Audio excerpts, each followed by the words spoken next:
जैसे अभी ये सेमिनार है, तो मेरा काम है आपको स्टॉक मार्केट, ट्रेडिंग, इन्वेस्टमेंट इन सब के बारे में बताना। बट इसके अंदर कोई लेटेस्ट भी आपको रिकमेंडेशन आ सकते हैं। तो as per the SEBI law कि आप कोई भी मेरे प्रेजेंटेशन को देख के अगर इन्वेस्टमेंट के डिसीजन लेना चाहते हो, तो वो आपको आपके नॉलेज और रिस्क पे लेना है। या आपको इन्वेस्टमेंट करना है तो आपने अपना कोई एडवाइजर है उसकी सलाह माननी चाहिए। मेरा काम है ये केवल इंफॉर्मेटिव सेमिनार कंडक्ट करना है। मेरा सेमिनार आपको कोई डायरेक्ट रिकमेंडेशन के लिए वर्कआउट नहीं अप्रोच करता। तो प्लीज फॉलो द डिस्क्लेमर्स। चलो, स्टॉक मार्केट से हम सबको पैसे कमाने हैं, लेकिन क्या स्टॉक मार्केट ही हमारा फर्स्ट सोर्स ऑफ इनकम है? स्टॉक मार्केट में आने के लिए आपको पैसे लगाने पड़ते हैं। तो स्टॉक मार्केट में ट्रेडिंग करना है, इन्वेस्टमेंट करना है, पैसे लगाने, तो वो पहले वाले पैसे कहां से आएंगे? होप सो हम सबके लिए पैसे के दो सोर्स है। पहला फिजिकल इनकम, मतलब सर्विस बिजनेस हम करते हैं, करना पड़ेगा, वहां से जो इनकम आएगा, प्रॉफिट आएगा, वो हमारा श्योर इनकम है। Is it clear? तो हम कोई भी सर्विस बिजनेस कर रहे हैं, that's our physical income. Mental income किसको कहते हैं? अनेक बार लोग डिबेट भी कर सकते हैं कि एडवोकेट और सीए होना और प्रोफेशन वाइज काम करके पैसे कमाना, is it called as mental income? और टाटा मोटर में इंजीनियर करके जॉब करना called as physical income? The part could be debatable, but mental income उसको कहते हैं जिसमें आप अपने फिजिकली इनकम से अर्न मनी इंटेलिजेंटली दिमाग लगा के इन्वेस्टमेंट में डालते हो, और वो इन्वेस्टमेंट अगले प्रॉफिट को क्रिएट करता है। मतलब पैसा पैसे को क्रिएट करता है, उस इनकम को मेंटल इनकम कहते हैं। फिर आपका फिक्स डिपॉजिट है, म्यूचुअल फंड है, शेयर है, एक्सेट्रा। तो दोस्तों, अगर हम हमारा भी भारत का बहुतांशी लोगों का देख ले तो ये इनकम स्रोत कैसा है? ये मेरा पर्सनल ऑब्जर्वेशन है, हो सकता है कि आपको रिप्लाई करना है कि आप सहमत है या नहीं है। कि मान के चलो किसी व्यक्ति का 1 साल का पैकेज है 5 लाख का सर्विस बिजनेस करके, अगर वो खुद भी चेक करे कि ऐसे इन्वेस्टमेंट के इनकम ईयरली उसको कितने पैसे दे रहे हैं, तो मेरे ख्याल से कोई 50,000 से लेके 1.5 लाख ही उसके अगेंस्ट आते हैं। मतलब आप फिजिकली 100% पैसे कमा रहे हो, तो मेंटल इन्वेस्टमेंट करके हार्डली 10-30% ही लोगों के इनकम आते हैं। मतलब मैंने जितने लोगों को सिखाया है, जितने लोगों के मेरे पास मौके मिले देखने को, तो इससे मेरे को यही लगता है कि 10-30% के आगे किसी का रेशो आता नहीं है। ट्रू और फॉल्स? तो you can also interact. Then I hope so कि जैसे भी आप स्टॉक मार्केट सीखना चाहते हैं, तो स्टॉक मार्केट सीख के क्या होना चाहिए? प्रॉफिट, डे ट्रेडिंग का, short term, long term. But इस प्रॉफिट का साइज भी कितना होना चाहिए जिससे हमारे फाइनेंशियल लाइफ काफी बेहतर होंगे? तो आई होप सो स्टॉक मार्केट में और फाइनेंशियल मार्केट में यदि आप अपना एक्टिव रोल अदा करेंगे, सेल्फ नॉलेजेबल डिसीजन लेंगे, सही वक्त पे लोगों की सलाह लेंगे, तो हो सकता है कि 2022 में आप प्रोग्रेस ही करेंगे। कोरोना आता जाता रहेगा, but you should have the progress. जैसे आपको पता है कि ये साल लोग बहुत एक्सपेक्ट कर रहे हैं कि 21-22 फास्ट ग्रोइंग 10% जीडीपी ग्रोथ कर सकती है, तो हमारी सैलरी क्यों नहीं ग्रोथ करेंगी? हो सकता है कि हमारी सैलरी कोई 20% ग्रोथ हो जाए, तो हमारे मेंटल इनकम इन्वेस्टमेंट से 6 लाख फिजिकल, तो मेंटल इनकम 2 लाख आने चाहिए, 8 लाख का हमारा बकेट होना चाहिए। और ओवरऑल रेशो हमारे लाइफ में ईयर ऑन ईयर इनकम का, मेंटल इनकम, इन्वेस्टमेंट इनकम का, ऑल इनकम के अंदर उसका रेशो बढ़ना चाहिए। तो दोस्तों, इज इट पॉसिबल 2021 में इसका फिजिकल इनकम के सामने मेंटल इनकम, मतलब इन्वेस्टमेंट बेस्ड इनकम 10-30% है? 4-5 साल के अंदर ऐसा हो सकता है कि वो फिजिकल इनकम जितना कमा रहा है उससे मेंटल इनकम इन्वेस्टमेंट बेस ज्यादा हो सकता है। मतलब 2025 में मेरा पैकेज 10 लाख का है, लेकिन फाइनेंशियल मार्केट के ट्रेडिंग इन्वेस्टमेंट से आई एम अर्निंग 15 लाख। पहला सवाल तो मेरा यही है, is it possible? And second, ऐसा होना चाहिए? क्योंकि अनेक बार लोगों की इच्छा भी नहीं होती। सो क्या लगता है, इच्छा है क्या आपकी? और ऐसा हो सकता है क्या? और ऐसा आपने सोच के रखा है क्या?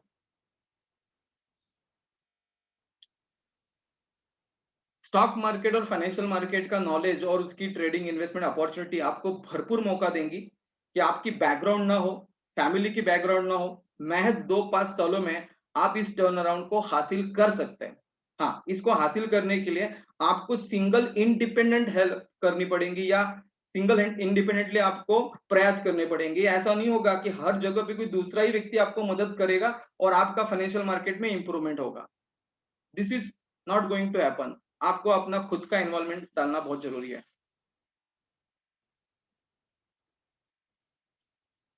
स्टॉक मार्केट होता क्या है दोस्तों? आप में से कितने लोग स्टॉक मार्केट में बिल्कुल भी नहीं उतरे? Tell me. बिल्कुल फ्रेशर्स, अब तक कोई शेयर मार्केट में अकाउंट नहीं, कोई भी इन्वेस्टमेंट नहीं है। मिस्टर सागर, दिव्यांशु, ओके। तो बिल्कुल आप फ्रेशर हैं। तो मैं अभी स्टॉक मार्केट का बड़ा मतलब नहीं बताऊंगा, सिर्फ एक आध दूसरे लाइन का, कि स्टॉक मार्केट एक ऐसी जगह है जहां हमारे जैसे लोग बाय सेल करते हैं। उस चीज को शेयर्स कहते हैं। वो शेयर्स क्या होते हैं? कंपनियों के होते हैं। कंपनियां क्या करती है? बिजनेस। तो शेयर्स क्या होते हैं? बिजनेस की ओनरशिप। तो शेयर प्राइस क्या होती है दोस्तों? शेयर मार्केट में यदि हम शेयर बाय सेल करते हैं, शेयर अगर बिजनेस के होते हैं और शेयर बिजनेस की ओनरशिप होती है, तो शेयर प्राइस क्या होती है? तो दोस्तों शेयर प्राइस बिजनेस की वैल्यूएशन होती है। शेयर प्राइस बिजनेस की वैल्यूएशन होती है।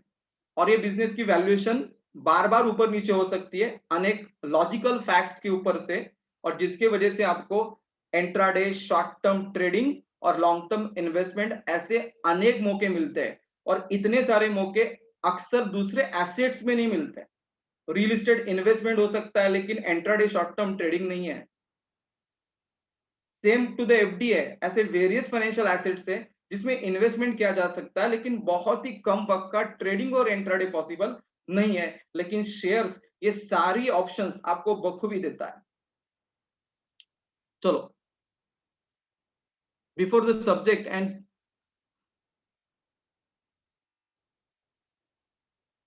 Check the stock market progress, just मैं एक छोटा सा सर्वे लेने वाला हूं। आज सर्वे मेरे पास ज्यादा नहीं है, सिर्फ 3 ही है, बट बीच बीच में।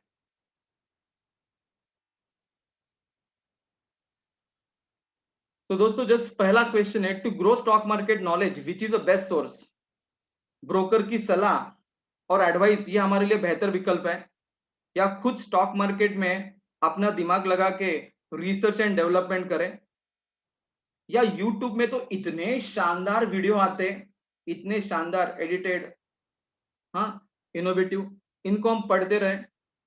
या खुद कभी स्टॉक मार्केट के लिए स्टूडेंट मान के A to Z सीखने का प्रयास करें? और ऐसे लोगों से कि जो स्टॉक मार्केट में कोई 10-20 साल रह के तेजी मंदी की साइकिल महसूस करके प्रॉफिट लॉस लेके एक्सपर्ट है, ये प्रूवन है, और उनके पास से अगर हम सीखे तो क्या पता हमारे लिए स्टॉक मार्केट अच्छा हो जाए। ओके, जवाब बहुत अच्छे आ रहे हैं, बदल रहे हैं।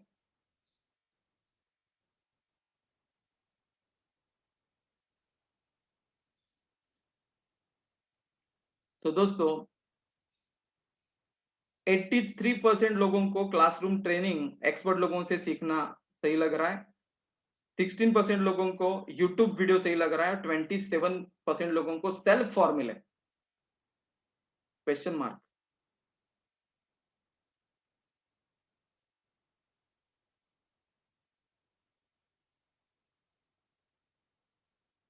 तो see the result, 85% classroom training के फेवर में, और यूट्यूब जो आज का बिल्कुल अच्छा सोर्स है किसका, नॉलेज की इंफॉर्मेशन, तो 15% सेज पीपल। ओके,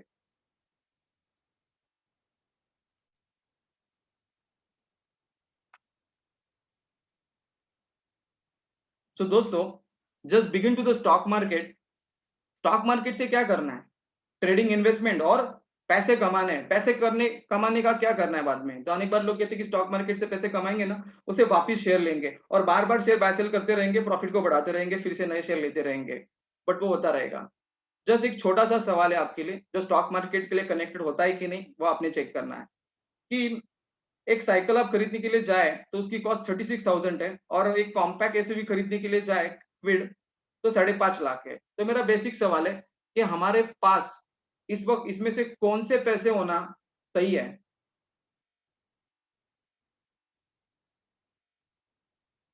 साइकिल के पैसे जिंदगी में होने चाहिए कि कार खरीदने के पैसे जिंदगी में होने चाहिए? तो भगवान का शुक्रिया अदा करेंगे हम कि भगवान अच्छा है, जिंदगी भी दी है और खूबसूरत जीने के लिए पैसे की भी उपलब्धता दी है।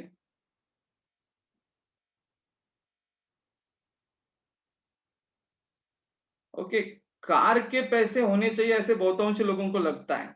साइकिल के पैसे यदि हमारे जीवन में है तो कुछ बिगड़ता है क्या? साइकिल के पैसे से शेयर मार्केट में कार के पैसे बन सकते हैं क्या? और कितने वक्त में?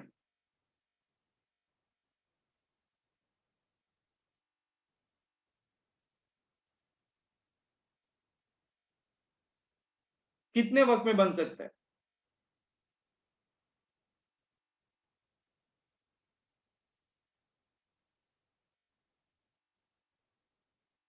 6 महीने में?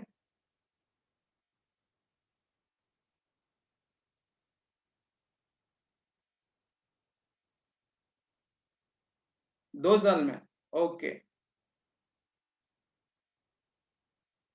चलो दोस्तों, स्टॉक मार्केट में आप में से कितने लोग उतर चुके हैं,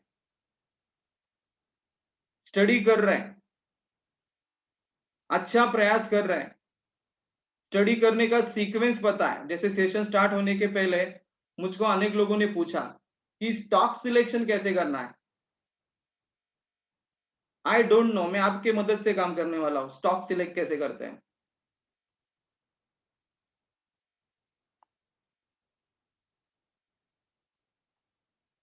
शेयर मार्केट के स्टडी के लिए हो सकता है ऐसे कोई 6 रास्ते हो सकते हैं।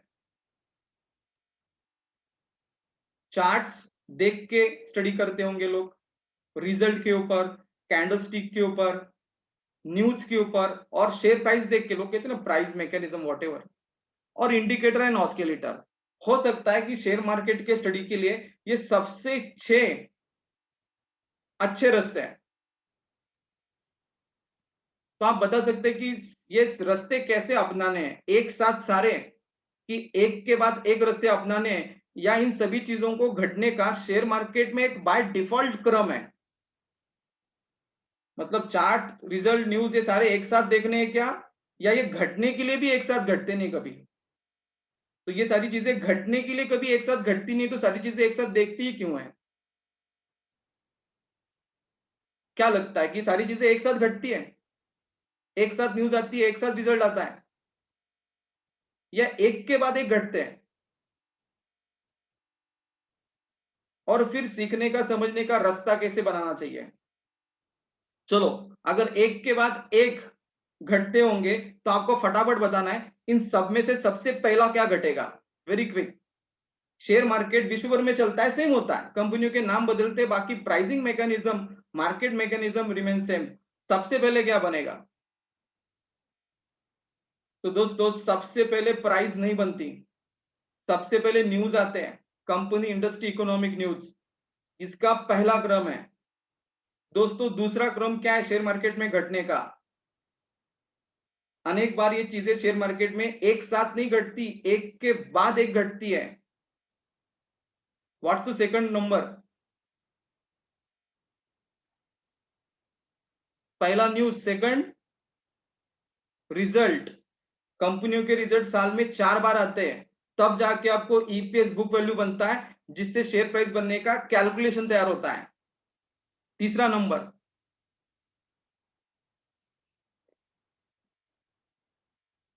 फिर शेयर की प्राइस बनती है। चौथा,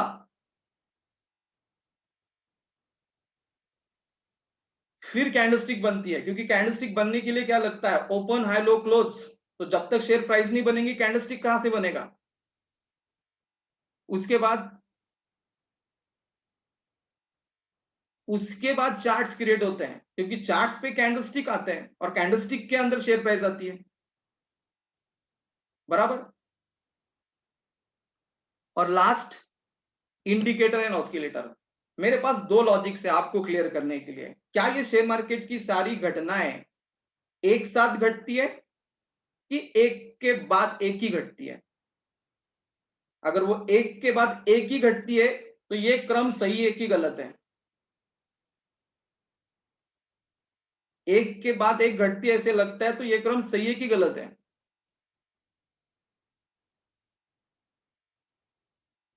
अब सवाल ये होता है कि लोग शेयर मार्केट में इसी क्रम से चलते हैं क्या। मेरा ऑब्जर्वेशन है 90% लोग इस क्रम से नहीं चलते। अब 90% लोग इस प्रकार से नहीं चलना लोगों की गलती थोड़ी है, उनको पता नहीं है चीज क्या है, सीक्वेंस क्या है। पता चल जाता है बाद में। शेयर मार्केट पैसे के साथ जो करता है, इससे धीरे धीरे किसी को 3 महीने के बाद, किसी को 5 साल के बाद, किसी को 10 साल के बाद पता चलता है कि शेयर मार्केट एक्चुअली सिस्टमैटिक चल रहा है और हम उसको अनप्लान अनसिस्टमैटिक अप्रोच से एफर्ट्स डाल रहे हैं। तो ये मेरी छोटी सी कोशिश है आपको स्टार्टिंग में ही बताना कि शेयर मार्केट के पैसे कमाने के लिए ज्ञान के रास्ते कैसे बनने हैं, उसको पहले देख लो, उसी हिसाब से मार्गक्रमण करें तो कम वक्त होने के बावजूद और कम कैपिटल होने के बावजूद हम ज्यादा पैसे बना सकते हैं। तो this was the sequence how things happen for the stock market and how you should approach to learn and earn the money from the market. दोस्तों अनेक बार ये वर्ड शेयर मार्केट में बोले जाते हैं। स्टडी के मेथड्स क्या है, टेक्निकल एनालिसिस क्या है, फंडामेंटल एनालिसिस क्या है, कॉन्ट्रारियन या connected. Simple meaning, fundamental analysis मतलब कंपनी इंडस्ट्री इकोनॉमिक न्यूज का deep study, results and balance sheets. News and result को फंडामेंटल एनालिसिस कह सकते हैं। न्यूज और रिजल्ट क्या करते हैं, ना केवल शेयर की प्राइस बनाते हैं और ऊपर नीचे करते हैं, लेकिन सबसे पहले आपको बायर सेलर इसी कारणों से बनना पड़ता है।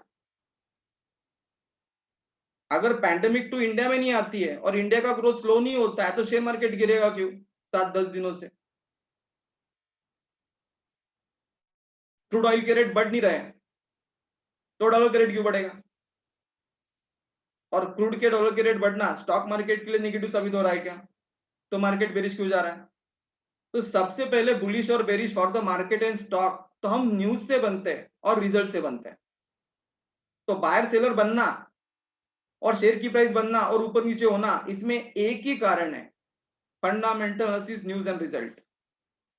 दूसरा प्रकार टेक्निकल एनालिसिस क्या है, फंडामेंटल कारणों से जो शेयर की प्राइस बनी है उसको वहां से उठा के ओपन एलो क्लोज में कैंडलस्टिक में डाल के चार्ट बना के, फिर चार्ट में जब कैंडलस्टिक आती है तो ऑटोमेटिक शेप्स कम पैटर्न्स बन जाते हैं और उसको देख के प्रिडिक्ट करना कि 2 घंटे में, 2 महीने में, 5 सालों में शेयर के या मार्केट के प्राइस ऊपर जाएंगे कि नीचे, इसको टेक्निकल एनालिसिस करना कहते हैं। ओके, तो फंडामेंटली जो प्राइस बने हैं उसको चार्ट पे डाल के पैटर्न के तहत उसको ऑब्जर्व करके करंट ट्रेंड क्या है, फ्यूचर ट्रेंड क्या होगा, इसको जो प्रिडिक्ट किया जाता है उस प्रकार के कला को टेक्निकल एनालिसिस करना कहते हैं।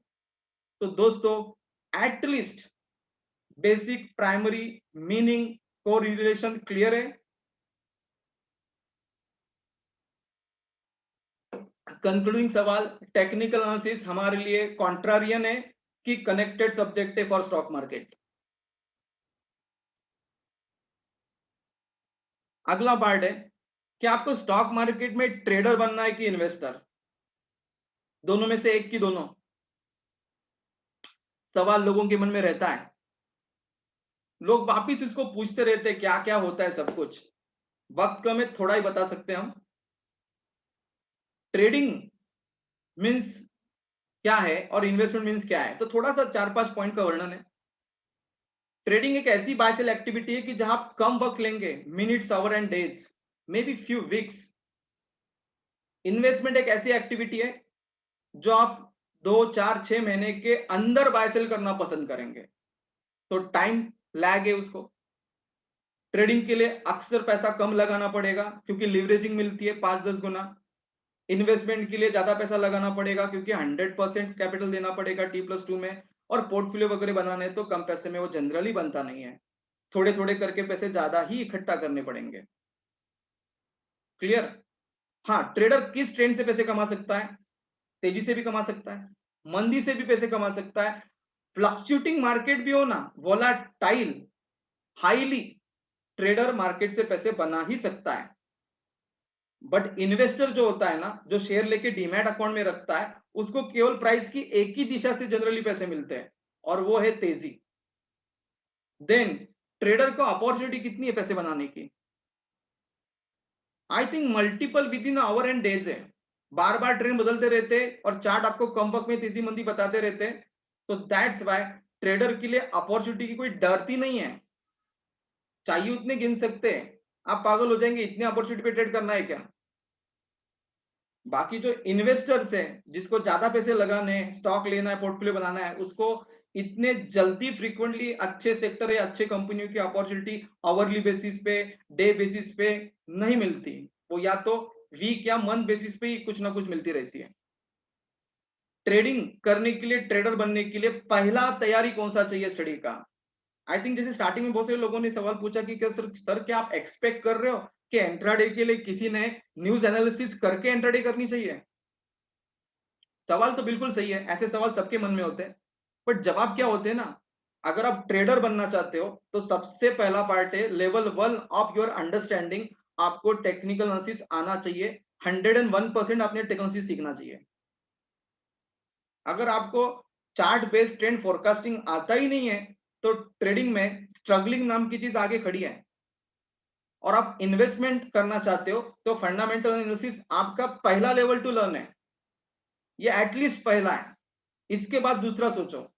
अगर आप टेक्नोलॉजीज पे काम कर रहे हैं, सब कुछ सही चल रहा है और आपको लगता है काम कम हो रहा है और इंप्रूव करनी है आपको, तो लेवल 2 है कि फंडामेंटल एनालिसिस बाद में सीखना होता है, और वो चार्ट के साथ कॉन्ट्रेरियन नहीं, कंक्लूडिंग करके यूज करना होता है दोस्तों। कॉन्ट्रेरियन नहीं कि काम पे ही नहीं आता, यूज क्यों कर रहा है? अरे बहुत काम पे आता है, यूज करके देखना, सेशन में तो दिखाऊंगा ना।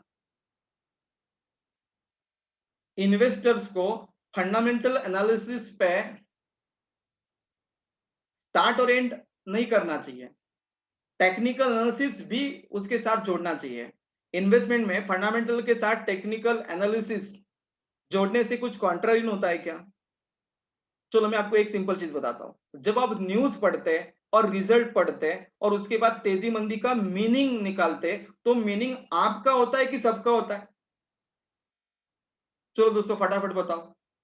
कोई भी कंपनी न्यूज, इकोनॉमिक न्यूज, कंपनियों के रिजल्ट देखने के बाद ये अच्छाई की बुरा है, ये जो आप बता रहे, सोच रहे, ये मत शेयर मार्केट में आपका है क्या, आपके अकेले का है क्या, कि दूसरों का है क्या, ओवरऑल सिचुएशन क्या है?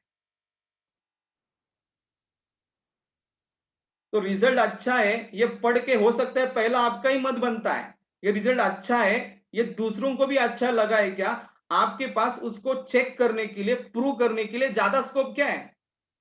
आप पेपर पढ़ेंगे, चैनल पढ़ेंगे, व्हाट्सएप ग्रुप में लोगों को सवाल पूछेंगे कि आपको क्या लगता है?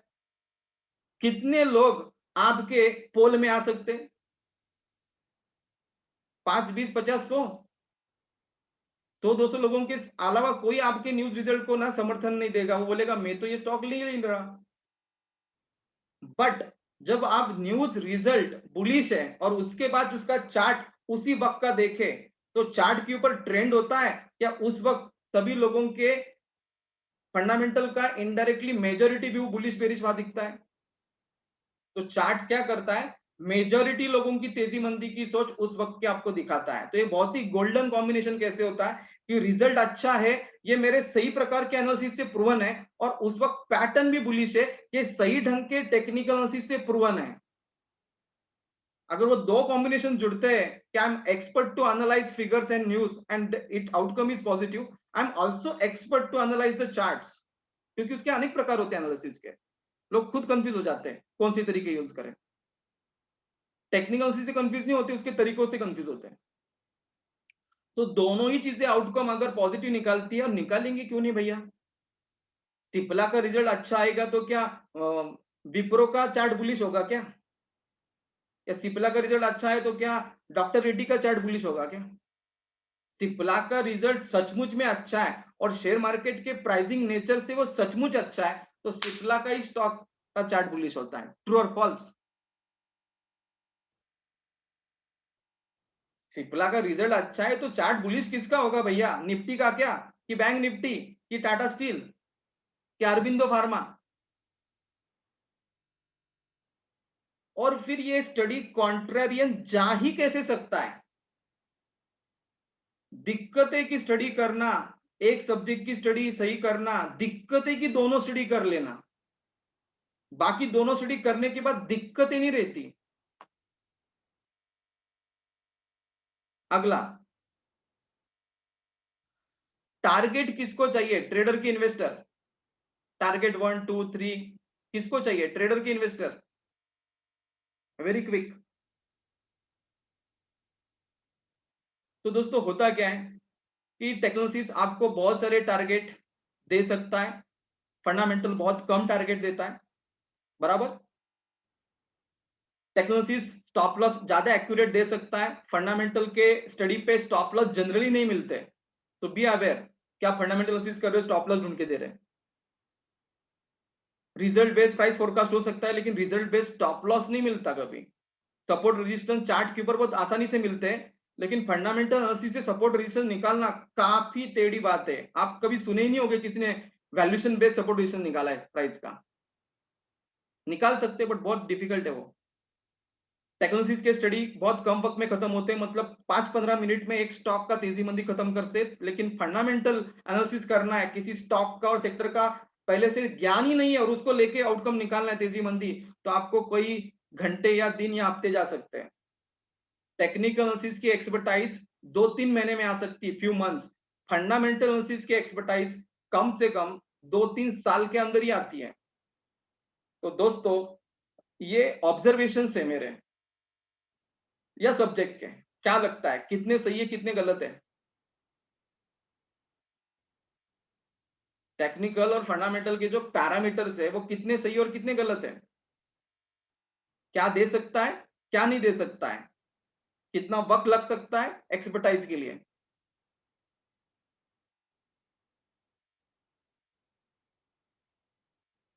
चलो एक छोटा सा पॉइंट्स आपको बताते हैं। कंपनियों के रिजल्ट साल में 4 बार आते हैं।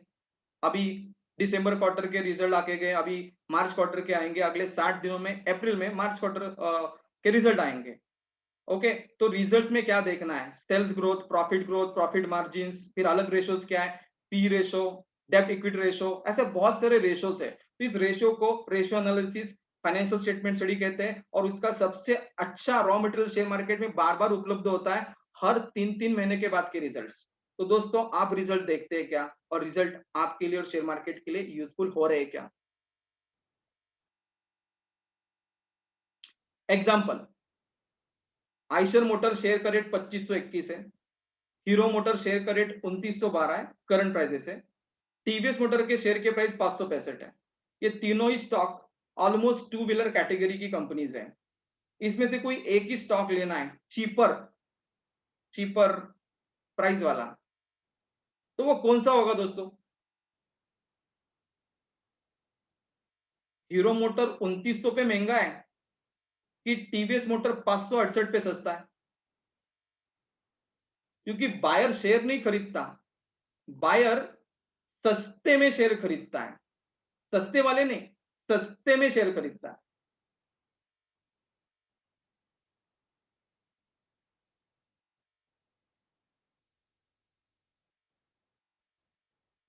दोस्तों अगर आप बिल्कुल ही नए हो, उस हिसाब से कभी सोचे तो 568 कभी शेयर मार्केट में सस्ती की कंसेप्ट नहीं है। शेयर मार्केट में प्राइस बेस कोई सस्ता महंगा ही नहीं है। प्राइस तो केवल पेमेंट की अमाउंट है, प्राइस सस्ता महंगा नहीं दिखाती।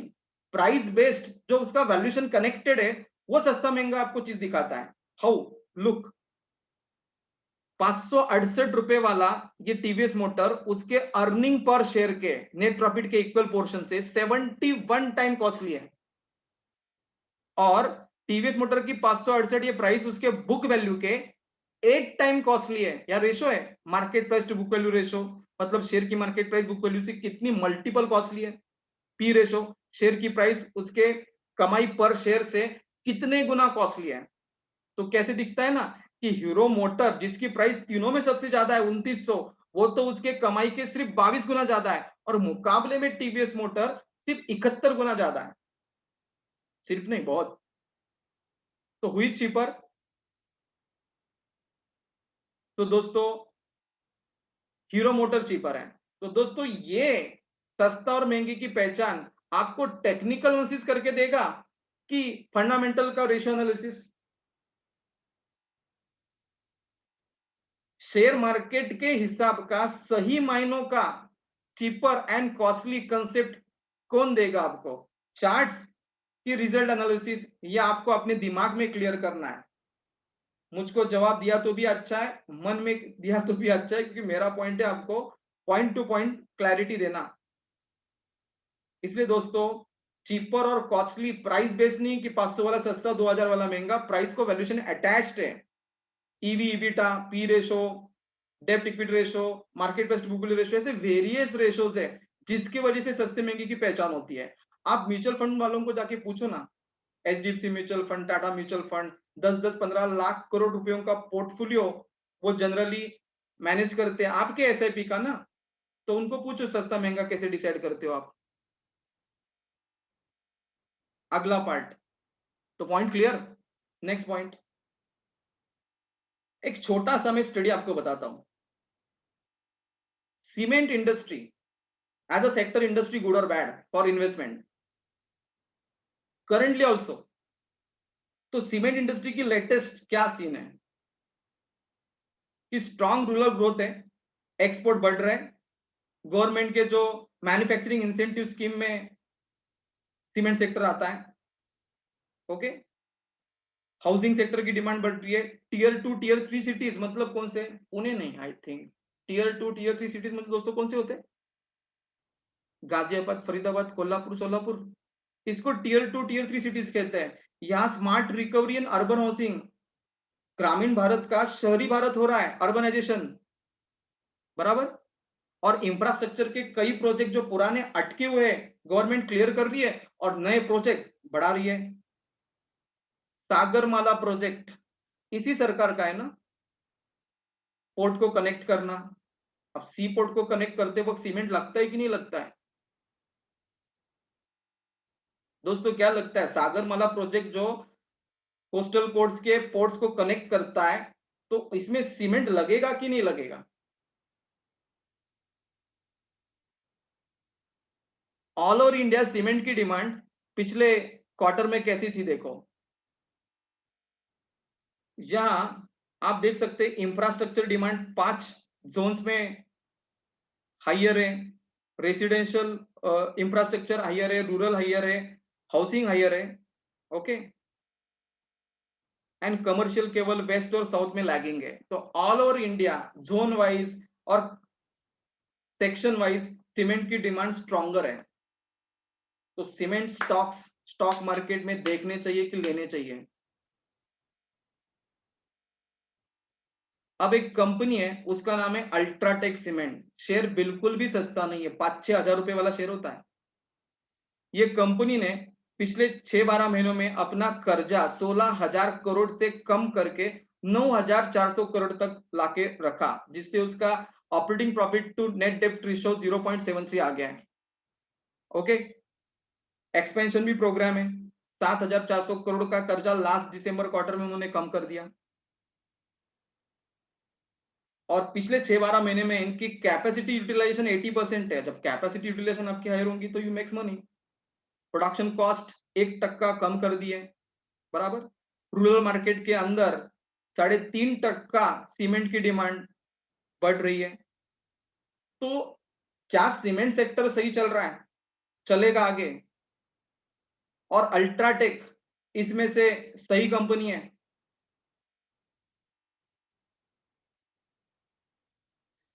ये जून क्वार्टर का जब अल्ट्राटेक का रिजल्ट आया तो वो 33% डाउन था और प्रॉफिट भी 23% डाउन था।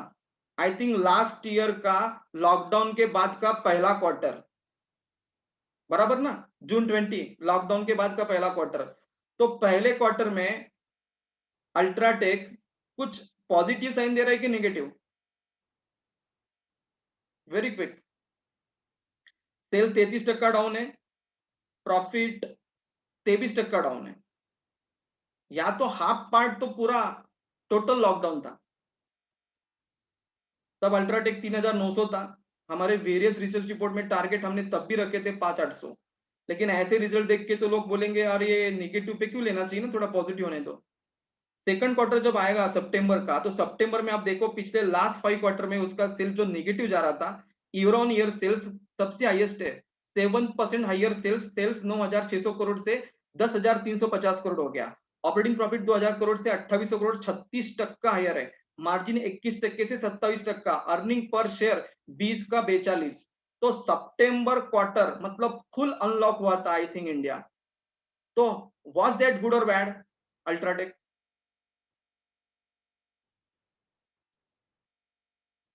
शेयर की प्राइस कैसे बनाते हैं कि अगर अल्ट्राटेक की 2020-21 की अगर कैश अर्निंग पर शेयर हम 412 समझे या प्रोजेक्ट करें, उसको 12 से मल्टीप्लाई करें तो 4,900 रेट बनता है, उसको 15 से मल्टीप्लाई करें तो 6,100 रेट बनता है। मतलब जब शेयर का रेट 4,573 है तभी आपको कंपनियों का growth, future sales net profit कितना रह सकता है, वैल्यूएशन के मेथड क्या है कि share market P ratio model पे प्राइस बनाता है, तो प्राइस को कैसे फोरकास्ट कर सकते हैं ये समझ में आता है। अब जब दिसंबर क्वार्टर आ गया, लॉकडाउन के बाद का तीसरा क्वार्टर, तो सेल 17% हाइयर है, 10,000 करोड़ की जगह 12,000 करोड़ ईयर ऑन ईयर, और प्रॉफिट 2,100 करोड़ की जगह 3,300 करोड़, 56% हाइयर। दोस्तों सेल्स बढ़ता है 17%, नफा बढ़ता है 56%। क्यों? क्योंकि आपके ऑपरेशन कॉस्ट ही पर है, और मार्जिन 20% की जगह 27% है। तो ऐसा पूरा इंडिया ग्रो कर रहा है क्या? आई थिंक अगर आप कभी सोच लो ना, 20-21 में पूरी इंडिया की जीडीपी निगेटिव है, 7.5% डाउन, ट्रू और फॉल्स? तो इंडिया की पूरी जीडीपी 7.5% डाउन है, ऐसे फेज में सीमेंट सेक्टर तो केवल ग्रोइंग चल रहा है, गुड और बैड? तो सामने सारी नेगेटिविटी होती है कि पॉजिटिविटी भी दिखती है और समझ में आनी चाहिए कि इकोनॉमी एक पेंट है कि एक बार लगा दिया इकोनॉमी डाउन मतलब डाउन, इसमें कोई क्राउन ही नहीं है। ये देखो ये शेयर्स पिछले लॉकडाउन में,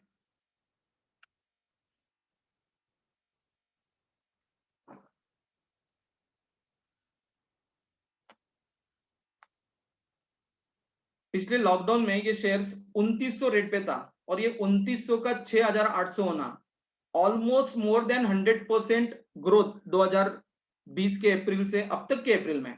तो गुड और बैड?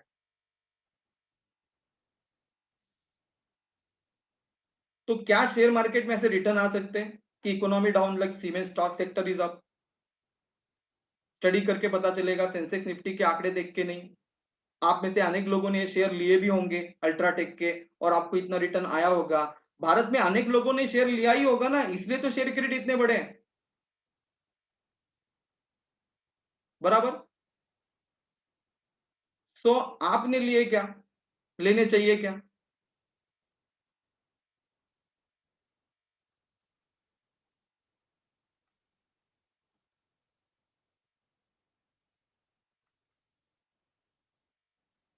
तो दोस्तों ये स्टॉक्स कोई भी ले सकता है स्टडी करके।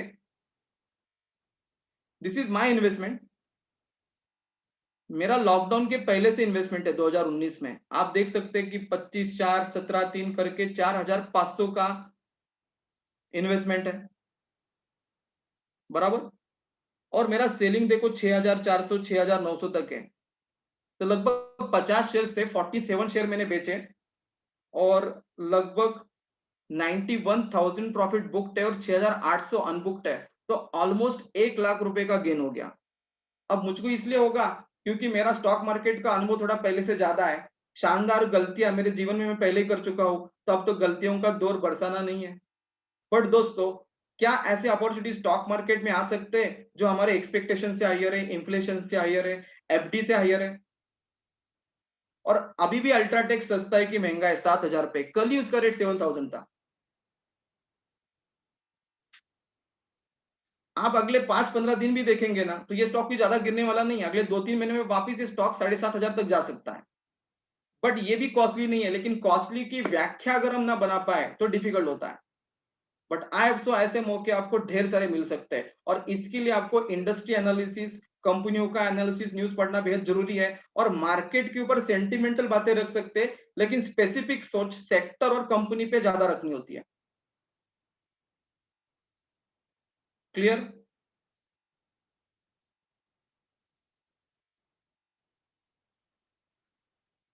तो दोस्तों, इसको न्यूज कहते हैं, और इस न्यूज के ऊपर आपका व्यूज क्या है?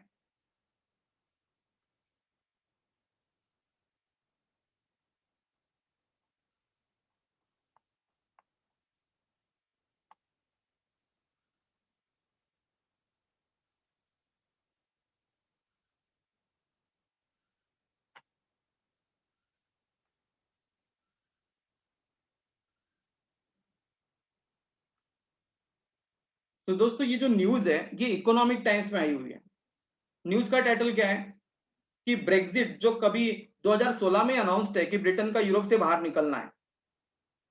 अब ब्रिटेन का यूरोप से बाहर निकलना उनका सब्जेक्ट है यूरोपियन यूनियन के अंदर। अब टाटा मोटर से क्या रिश्ता रखता है? टाटा मोटर का जैकवार लैंड रोवर है, उसका तो प्लांट इंग्लैंड में ही है। अगर इंग्लैंड यूरोपियन यूनियन से बाहर निकलता है तो इंग्लैंड के जो कंपनियां हैं, इनका यूरोप के अंदर जो व्यापार होगा, उसके इंपोर्ट और एक्सपोर्ट के ऊपर तरह तरह के टैक्सेस लगेंगे।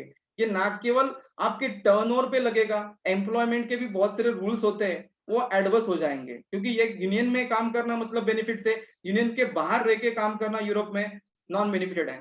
तो उसके ऊपर भी लास्ट टाइम पे इंग्लैंड ने वो डील कर ली कि जिससे यूरोप के यूनियन से इंग्लैंड बाहर रहेगा, लेकिन बहुत सारी बेनिफिट्स लॉ की, लेबर लॉज की और फाइनेंशियल टैक्सेशन की इंग्लैंड की कंपनियों को मिलेगा। और ये जैसे ही वो डील क्लोज हो गया, टाटा मोटर्स के लिए ये पॉजिटिव साबित होने वाला था या नहीं? दोस्तों, बोलो फटाफट। तो टाटा मोटर 29 दिसंबर 2020 को शेयर का रेट क्या है? ऑलमोस्ट 186 के करीब। तो आप हमेशा पूछते ना पहले क्या आता है? न्यूज की, रिजल्ट की, चार्ट की, ऑस्किलेटर्स। तो न्यूज की तारीख है 29 दिसंबर 2020, याद रखना। सेकंड न्यूज की तारीख है 11 जनवरी 2021, जहां कंपनी खुद एक्सचेंज के प्लेटफॉर्म पे अनाउंसमेंट करती है। तो क्या अनाउंसमेंट है? Jaguar Land Rover retail sales continue to recover in quarter December 20। China sales growing year on year.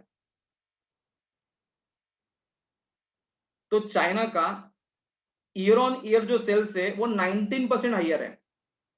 तो लॉकडाउन के पीरियड में भी जेएलआर जैसी प्रीमियम सेगमेंट की गाड़ियां इंडिया छोड़ के बहुत सारे रेस्ट ऑफ द वर्ल्ड में ग्रो होना, और चाइना जिनका 60% सेल्स लगभग जेएलआर का, टाटा मोटर का चाइना से ही आता है। चाइना जिससे आई थिंक आप हम सब लोग कह रहे कि कोरोना वहां से आया, और ऐसे देश में वापस जेएलआर का ग्रोथ 20% हाइयर है। तो इज इट पॉजिटिव न्यूज और negative news for Tata motor?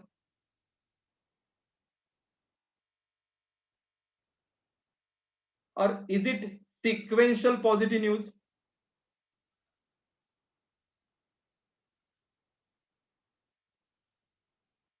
Is it sequential positive news?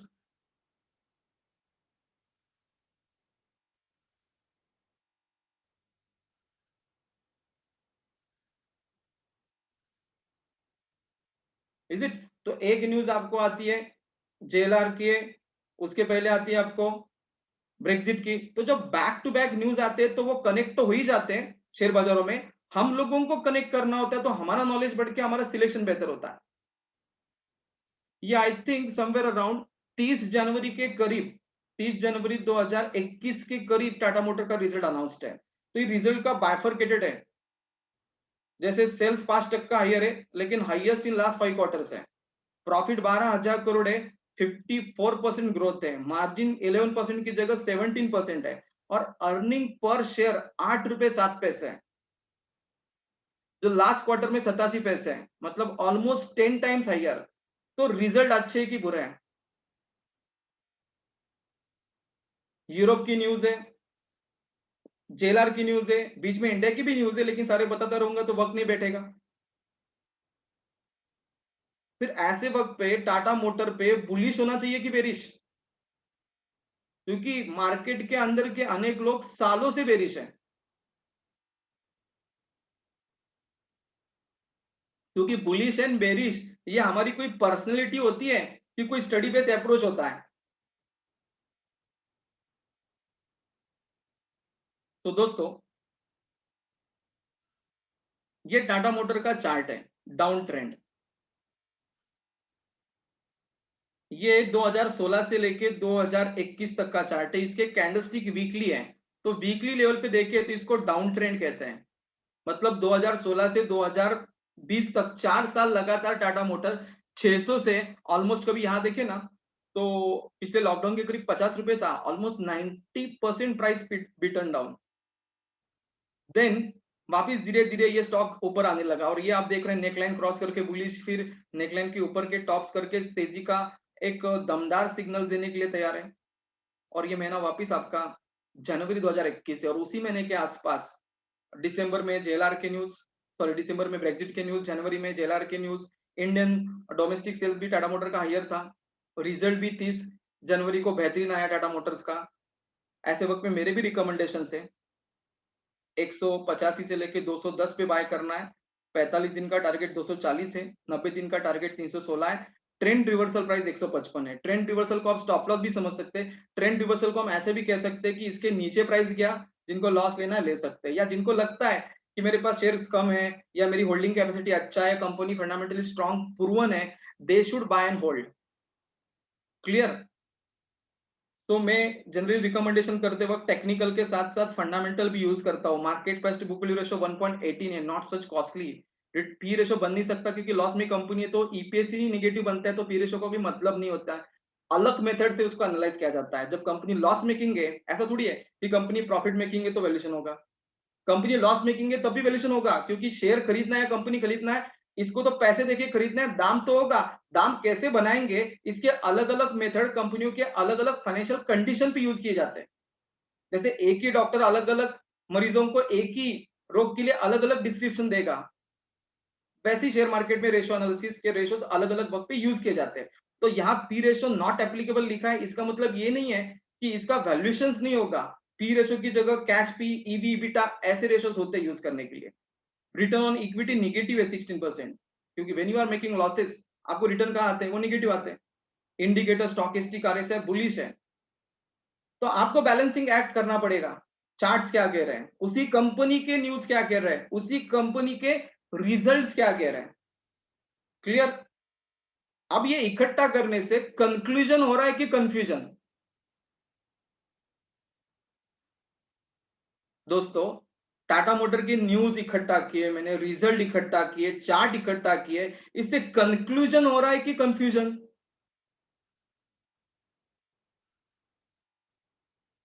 इस वक्त मार्केट का तो छोड़ो, मैं तो आपको ही पूछूंगा आपका क्या हो रहा है।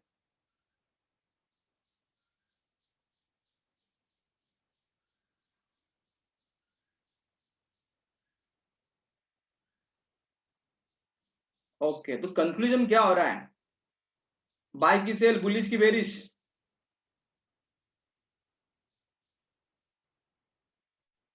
Okay, economic time is sufficient और न्यूज। ये देखो, ये स्टॉक डाउन ट्रेंड खत्म करके यहां अगर आप चार्ट को वापस देखें अपने स्क्रीन पे,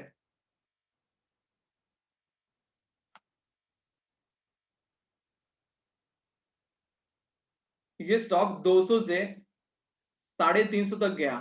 हमारा जो टारगेट था शॉर्ट टर्म ट्रेडिंग का, वो 45 दिन और 90 दिन के अंदर अचीव भी हो गया।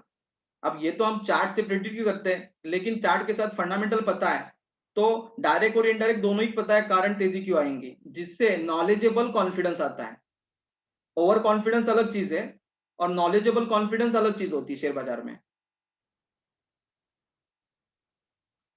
अब इसके ऊपर आप पूछेंगे कि सर ये प्रेजेंटेशन है क्या, सर ये डमी है क्या, सचमुच में लोग शेयर मार्केट में पैसे बनाते हैं क्या? अब मेरे पास मेरे स्टूडेंट ने बहुत सारे पैसे कमाए हैं, लेकिन वो दिखाने के लिए उनकी परमिशन लेनी पड़ेगी पोर्टफोलियो बताने के लिए। लेकिन मेरी इन्वेस्टमेंट आपको दिखाने के लिए परमिशन की आवश्यकता नहीं है किसी के, वो प्राइवेसी किसी की हर्ट नहीं करेगा ना। तो जस्ट मैं आपको एक कॉन्फिडेंस के लिए कि भाई आप लोग भी मार्केट में आ सकते हैं, पैसे कमा सकते हैं। मेरे पास भी टाटा मोटर पुराने वाला है 2020 का, लेकिन उसके बाद जैसे जैसे न्यूज पॉजिटिव आती गई वैसे वैसे मैंने अपना बाइंग 100 रुपए से पहले था, बाद में 154 से बाय किया, और लगभग आप देख सकते हैं 193 350 शेयर तो इसी साल के जनवरी में मैंने खरीदा, और इसको जब मैंने बेचा है तो this is a quantity, buy price, sell price, buy date, sell dates, और कितने होल्डिंग पीरियड के बाद वो शेयर को एग्जिट किया है और कितना प्रॉफिट आया है दोस्तों। तो ये 11,000, 6,000, 14,000 ऐसे अलग अलग ट्रांच का ये फीफो मेथड होता है, फर्स्ट कम फर्स्ट आउट। तो अकाउंटिंग में ऐसे वर्क होता है, और ये ब्रोकर के सॉफ्टवेयर आपको बना के देते, तो आपको कुछ ऐसा करना नहीं होता। और जब लास्ट में आपको दिखाऊं, मेरा लास्ट हाईएस्ट बाइंग है टाटा मोटर का पिछले 3 महीनों में समवेयर अराउंड 283, और हाईएस्ट सेलिंग है 351 ना, और लगभग 2700 शेयर्स के करीब बाइंग सेलिंग हुआ है, और प्रॉफिट रिलीज है 2 लाख। तो दोस्तों इज इट गुड कि आप शॉर्ट टर्म में भी न्यूज रिजल्ट का सही परिणाम साध्य करें अपने लिए, तो मार्केट से लाख 2 लाख एक महीने में बना सकते हैं। अब जरूरी नहीं है कि अमाउंट कोई हर व्यक्ति बना सकता है, हर व्यक्ति पहले झटके में बना सकता है, क्योंकि टाइम तो लग सकता है किसी को शेयर मार्केट समझने के लिए कि प्राइसिंग मैकेनिज्म कैसे चलती है, और कंफ्यूजन करना है कि कंक्लूजन करना है।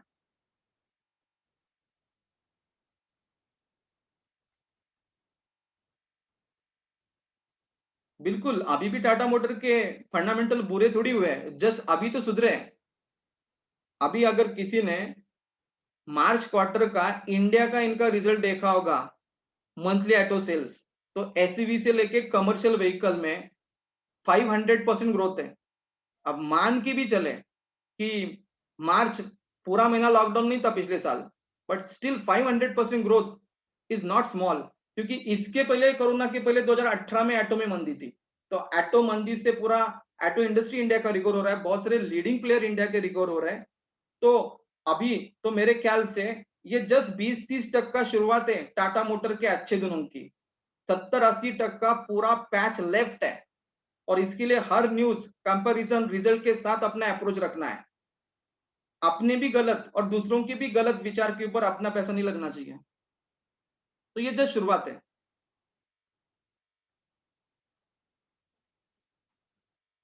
हाँ दोस्तों, अनेक बार आपको ये रहता है कि हम ट्रेडिंग करें कि इन्वेस्टमेंट करें, बट ट्रेडिंग इन्वेस्टमेंट टर्म अलग हो सकते हैं, स्टडी अलग हो सकता है, लेकिन ट्रेडिंग इन्वेस्टमेंट करने के लिए दोस्तों क्या बोलूंगा मैं, कंपनी तो वही होती है, शेयर प्राइस तो वही होती है, टाइम तो वही होता है। तो ट्रेडिंग के लिए और इन्वेस्टमेंट के लिए कंपनियां दो थोड़ी अलग होती है, टाटा मोटर अलग, दोनों की प्राइस थोड़ी अलग होती है कि ट्रेडिंग की प्राइस इन्वेस्टमेंट की प्राइस, प्राइस तो वही है। आप प्राइस वेव प्रिडिक्शन अगर प्रिडिक्ट कर पाए तो डेरिवेटिव्स मार्केट में भी जा सकते हैं दोस्तों। डेरिवेटिव्स मार्केट में, डेरिवेटिव्स मार्केट में अगर आप देखेंगे तो दो सेगमेंट है, फ्यूचर एंड ऑप्शन, और ऑप्शन में दो सेगमेंट आते हैं, कॉल एंड पुट। तो आप देखना कि टाटा मोटर का रेट 8 जनवरी को क्या था। कॉल ये जो ऑप्शन होता है हम ये तेजी के लिए यूज करते हैं, और पुट ऑप्शन मंदी के लिए। तो डेरिवेटिव्स मार्केट एक ट्रेडिंग मैकेनिज्म है जहां फ्यूचर ऑप्शन ट्रेड कर सकते हैं। फ्यूचर के लिए काफी पैसे ज्यादा लगते हैं, 1.5 से 2 लाख रुपए पर लॉट लगते हैं। और ऑप्शंस के लिए, ऑप्शंस के लिए काफी कम पैसे लग सकते हैं कि 20-30 हजार इनफ होते हैं निफ्टी या आपके स्टॉक के लिए। तो जिस वक्त ये टाटा मोटर का प्राइस 200 से 300 हो गया जनवरी 2021 में, वहां अगर आप कॉल ऑप्शन देखते हैं 210 का, टाटा मोटर का 210 स्ट्राइक प्राइस है, और 28 जनवरी इसकी एक्सपायरी डेट है। इसका रेट यहाँ 6 रुपए है, और 1 2 3 4 5 6 7 8 9 10 दिनों में 6 रुपए के हो गए 96। तो जैसे तेजी आती है शेयर की प्राइस भी बढ़ती है, और शेयर की प्राइस जैसे बढ़ेंगी अगर वो डेरिवेटिव्स मार्केट में होगा तो उसका कॉल का रेट भी बढ़ता है। तो दोस्तों are you aware the term derivatives? तो दोस्तों अगर आप इस तेजी को इन्वेस्टमेंट के साथ साथ ट्रेडिंग के लिए कन्वर्ट करते हो, ट्रेडिंग का अच्छा विकल्प ऑप्शन मार्केट में जाते, तो टाटा मोटर का कॉल ऑप्शन 28 जनवरी एक्सपायरी का स्ट्राइक प्राइस 210 का खरीदते तारीख 6 जनवरी के करीब, 8 जनवरी 2021 के करीब, इसका लॉट 5700 यूनिट्स का है, प्रीमियम 6 रुपए का है। तो ये टाटा मोटर का तेजी का फायदा उठाने के लिए ऑप्शन मार्केट में आपको 34,000 लगाने पड़ते हैं। 6 रुपए का ये कॉल ऑप्शन बाय करके एज मच एज लोएस्ट और 96 एज मच एज हाईएस्ट बेचेंगे आप तो 90 का नफा आता है। 6 पे कॉल बाय, 96 पे सेल, 90 इंटू 5,700, 5,13,000 रुपए 34,000 में बन सकते। 14 दिनों में 1500% रिटर्न। अगर हम 100% नहीं कैप्चर किए तो मार्केट के इतने तो खिलाड़ी होने चाहिए कि 40, 50, 60% तो मूवमेंट पकड़ ले। तो मेरे पास टाटा मोटर 50 वाला नहीं लेकिन 100 वाला तो है। 353 पे तो सारे शेयर नहीं बेचे, कुछ तो बेचे। तो दोस्तों इज इट गुड कि 34,000 में एक महीने के अंदर 5,13,000 रुपए हो सकते हैं क्या? ट्रू और फॉल्स, रियलिटी और ड्रीम?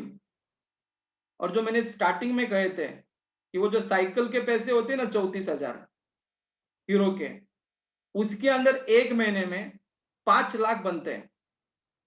बट मैं ये नहीं कहूंगा कि साइकिल के पैसे लेके आओ और साइकिल के पैसे एक महीने में कार के पैसे इतने बनाने हैं इसलिए शेयर मार्केट में उतरो, ये मैं नहीं कहूंगा।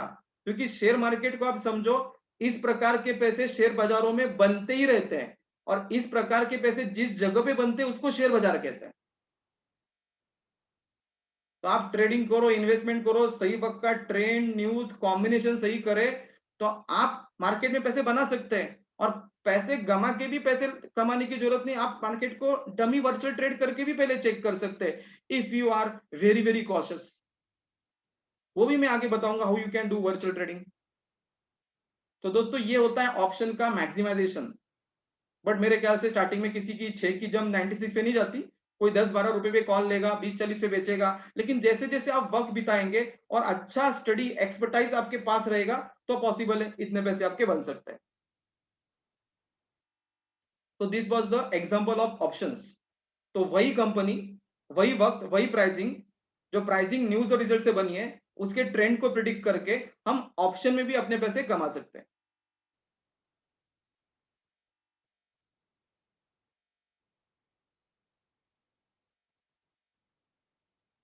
चलो दोस्तों, पब्लिक इश्यू में आपने अपना कुछ काम किया है। आईपीओ पिछले साल भर बहुत सारे पब्लिक इश्यू आके गए। रूट मोबाइल एक टेलीकॉम की वैल्यू एडेड सर्विस देने वाली कंपनी थी, 350 का ये शेयर था, लिस्टिंग में 735 हो गया, और साल भर के अंदर 1,900 रुपए, 468% रिटर्न। पब्लिक इश्यू सिर्फ 15,000 का होता है, 4-5 अकाउंट से लगाए आप फैमिली मेंबर्स के तो मिलने के चांसेस बढ़ते हैं।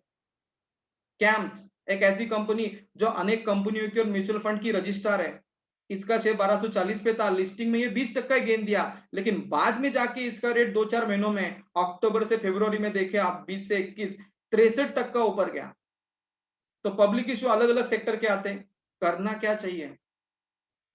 पता है नहीं पता है, लगाना नहीं लगाना है, या मिलता ही नहीं है ऐसा अप्रोच है, या लॉस ही होता है ऐसा अप्रोच है, या समझ में नहीं आ रहा है ऐसा कंसेप्ट है।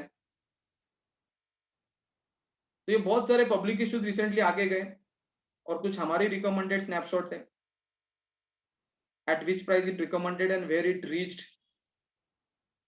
लास्ट कुछ बातें करें तो was it Burger King good? 60 रुपए का शेयर था, लिस्टिंग में 135 हो गया, और एक महीने के अंदर 213 हो गया, 255% रिटर्न। बर्गर किंग चीज तो है अनहेल्दी, बराबर, लेकिन रिटर्न तो आगे हेल्दी। जंक फूड खा के भी जंबो रिटर्न आ गए। क्योंकि जंक फूड लोग यंग खाते हैं ना, और यंग लोगों को बाद में पता चलता है कि जंक फूड अच्छा नहीं है। तो यंग होते हैं ना तो समझदारी धीरे से आती है, या यंग लोग एंजॉय करना है, या यंग लोग बीमारी बाद में बनती है शरीर में। तो सब लोग एंजॉय करते तब तक जंक फूड को। तो बर्गर किंग उनका स्लोगन होता है ना, इसको नहीं खाया तो क्या खाया। तो दोस्तों एक लास्ट इश्यू देखो अभी आया था, barbecue Nations. Was it good और बैड? आपने अप्लाई किया है क्या? क्योंकि रिसेंटली अगर आप पढ़ेंगे तो पूरे लॉकडाउन का पीरियड है देश में आधा अधूरा। रेस्टोरेंट इंडस्ट्री में वैसी कैपेसिटी 50% यूटिलाइज्ड है। अलग जगह पे रेस्टोरेंट कंप्लीटली बैन है, सिर्फ डिलीवरी की सुविधा है। और आपको पता है पुणे में होंगे तो आपको तरह तरह के प्रॉब्लम्स है। तो ऐसे इकोनॉमी ट्रबल, इंडस्ट्री तो पूरा बैड ही कहेंगे आपकी। यार सर ये वक्त है क्या रेस्टोरेंट इंडस्ट्री के शेयर खरीदने के? हमारे पैसे बेवजह गंवा रहे हैं क्या? हम क्यों लगाए, हमारे पैसे क्यों ब्लॉक करें? क्योंकि प्राइमरी सोच यही लगता है ना कि why we should invest in restaurant, जहां हमारे आंखों के सामने कई सारे रेस्टोरेंट बंद हो रहे हैं, हम नहीं जा रहे हैं, गवर्नमेंट खोलने नहीं दे रही है, वहां रेस्टोरेंट कंपनियों के शेयर खरीदने का क्या कोई औचित्य है? अभी पब्लिक इश्यू आया था देखो 24 मार्च को, 26 का लास्ट डेट था, 500 रुपए इश्यू प्राइस थी। ये कंपनी का हमने कंपैरिजन किया था, बारबेक्यू नेशन स्पेशली रेस्टोरेंट जिसके मेनलैंड चाइना आते, जिबिलेंट फूड जिसके पास डोमिनोज पिज्जा की फ्रेंचाइजी है। पी रेशो पे देखे तो स्पेशली रेस्टोरेंट 5 निगेटिव पे है क्योंकि लॉस मेकिंग कंपनी है 2020 मार्च में। जिबिलेंट फूड 137 पी रेशो है, टू मच कॉस्टली यार, प्रीमियम। और बारबेक्यू नेशंस अगर हम 2020 के अर्निंग्स पे काम करें, क्योंकि 21 में तो घाटा ही होगा और बहुत ज्यादा रेस्टोरेंट खुले नहीं है, तो ये 24 पी रेशो पे स्टॉक है। तो वी हैव टू जज द वैल्यूएशन कि क्या 24 पी रेशो पे बारबेक्यू नेशन 500 पे सस्ता है कि महंगा है। अब इसके ऊपर मैंने प्रोजेक्शन किया, 20 पे लिया, आया इश्यू 21 में, 21 का अर्निंग सोचा ही नहीं, स्किप कर दिया। 22 मार्च जो यहाँ से 21-22 मार्च होगा, होप सो कि कैश अर्निंग पर शेयर 35 होगा, इसको 15-20 से मल्टीप्लाई करें तो प्राइस की रेंज 533-723 आती है। और नेक्स्ट उसके आगे का नेक्स्ट ईयर मतलब यहाँ से दूसरा साल आगे का 23 मार्च, या हम 30% ग्रोथ पकड़े तो कम से कम 15 और 20 कैश फी से इसकी प्राइस 698 टू 931 होती है। दोस्तों जो लोग पहले बार शेयर मार्केट में आ रहे हैं, डिमांड सप्लाई से शेयर प्राइस बनती नहीं, वो केवल मुंह होती हुई दिखती है। शेयर बनती तो प्राइस केवल उसके earning per share multiply by दो पी रेशो, कि आप कमाते कितना है, आपको रिवॉर्ड कितने मल्टीपल देना है, इसके ऊपर ही शेयर प्राइस केवल बनते हैं। अगर ये गणित आपका स्ट्रांग है तो फिर पैसे कमाने का भी गणित आपका स्ट्रांग होगा। तो ये शेयर देखो, बहुत लोगों ने कम अप्लाई किया, अनेक जगह पे नेगेटिव भी व्यू थे कि अप्लाई नहीं करना चाहिए। मैंने तो हमारे लोगों को कहा कि जस्ट आप 1 साल का होल्डिंग पीरियड रख रहे तो लगाओ, केवल लिस्टिंग गेन से काम करने वाले तो मत लगाओ, क्योंकि इस फ्लेवर का इस वक्त कंसेप्ट नहीं है। और ये शेयर पहले दिन 2% नेगेटिव गया, बाद में पहले दिन 17% ऊपर है, सेकंड डे ये 20% ऊपर गया, थर्ड डे भी 10% ऊपर गया, इसका हाईएस्ट रेट 831 हो गया। आपको सोचने की बात है कि एंटायर लॉकडाउन में रेस्टोरेंट जैसा खुली आंखों से दिखने वाला नेगेटिव सेक्टर्स में बारबेक्यू नेशन पुअर रिस्पॉन्स भी लेके भी इतना हायर रेट कैसे बना है? What's the reason? इसमें से एक रीजन ये है कि बारबेक्यू नेशन की जो अनलिमिटेड बफे है वेज नॉन वेज की, ये ओरिजिनल थीम है, फर्स्ट थीम है, और कम से कम 150 आउटलेट देश में रहने वाली ये वन एंड ओनली रेस्टोरेंट है। और आज कम से कम 20-30 रेस्टोरेंट, 20-30% रेस्टोरेंट पिछले 6-12 महीने से और अगले 6 महीने भी देश के बंद होंगे। और ये जितने छोटे प्लेयर, अनऑर्गेनाइज प्लेयर बंद होंगे रेस्टोरेंट के, उतना ही भविष्य में बेहतर स्कोप होगा ऑर्गेनाइज प्लेयर्स को। तो सिर्फ 3-6 महीने जाना है, कोरोना मोस्ट लाइकली भी एंडेड इन वेरियस वेज, और रेस्टोरेंट इंडस्ट्री के लिए वापस अच्छे दिन आएंगे ही। और इस मंदी में रेस्टोरेंट वाले डिलीवरी देना ये बिजनेस सीख चुके हैं, डिलीवरी टाइप, डिलीवरी खुद की करना, क्लाउड किचन्स, ऐसे बहुत सारे कॉन्सेप्ट इन्होंने सीखे हैं। तो उनके लिए तो बहुत अच्छा है सीखने का प्रकार। जैसे हम लोग लॉकडाउन में डिजिटल ऑनलाइन सेमिनार लेना सीख चुके हैं, सिखाना सीख चुके हैं, otherwise we are imposes only on offline. दोस्तों पब्लिक इश्यू में स्ट्रेटेजी क्या चाहिए? केवल लिस्टिंग लेन के लिए भी बाय सेल करके छोड़ देना चाहिए। जैसे एक अच्छा स्टॉक था नजारा टेक्नोलॉजी, जो लगभग 2000 तक गया, कोई 1200 1100 रेट था। यू शुड एग्जिट नजरा टेक्नोलॉजी जो मोबाइल गेमिंग है, लॉन्ग टर्म गेन जिसको आप 6 महीने 12 महीने के लिए रख सकते हैं। जैसे अभी रिसेंटली था स्पेशलिटी केमिकल का Lakshmi organic, that was very good. 130 का शेयर वो 200 पे हो गया, क्या पता और भी 6-12 महीने में 125 250 जा सकता है। सेकेंडरी मार्केट से परचेज करना ये भी अच्छा पार्ट है।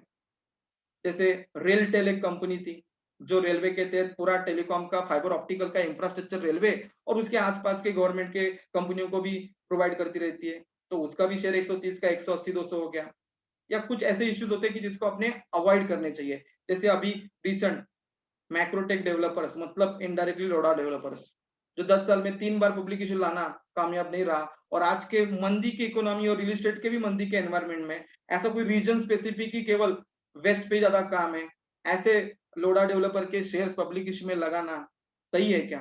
तो पब्लिक इशू में भी अप्रोच चाहिए कि लिस्टिंग गेन के लिए ले क्या, केवल लॉन्ग टर्म के लिए रखे क्या, या सेकेंडरी मार्केट से भी खरीदना चाहिए नहीं मिला तो, या फिर अवॉइड करना चाहिए। बराबर, तो ये पब्लिक इश्यू का आपका अप्रोच चाहिए। तो दोस्तों स्टॉक मार्केट के फंडामेंटल के लिए आपको इकोनॉमी इंडस्ट्री कंपनी न्यूज का सही एनालिसिस चाहिए। Large cap mid cap small cap stock लेके पोर्टफोलियो बनाना चाहिए। 10 से 15 कंपनियां पोर्टफोलियो में चाहिए, प्रॉफिट में ही बेचना चाहिए। 10%, 50%, 100%, 150% रिटर्न के साथ स्टॉक बेचना चाहिए, पोर्टफोलियो को रोटेट करना चाहिए। 6 महीने से लेके 2 साल तक की एक जेन्युइन होल्डिंग कैपेसिटी आपके पास चाहिए। आप एफडी होल्ड कर रहे हैं ना 15 साल के लिए, इंश्योरेंस पॉलिसी होल्ड कर रहे हैं ना 20 साल के लिए, तो साल 2 साल कोई बहुत बड़ा होल्डिंग पीरियड नहीं होता। तो कम से कम 20-25 हजार से पोर्टफोलियो बनता नहीं, बनाने की शुरुआत होती है। तो 1-2 सालों के अंदर 2-3 लाख भी आप थोड़ा थोड़ा अमाउंट करके इकट्ठा कर सकते हैं। या कई लोगों की फाइनेंशियल कंडीशन स्ट्रॉन्गर भी होंगी जो 50,000 लाख 2 लाख 5 लाख वन स्ट्रोक भी डाल सकते हैं। तो दोस्तों ये आपके लिए न्यूज रिजल्ट का बेस्ट ऑफ बेस्ट था। अब हम चलते हैं कुछ बातें टेक्निकल्स की करते हुए कि टेक्निकल एनालिसिस क्या है।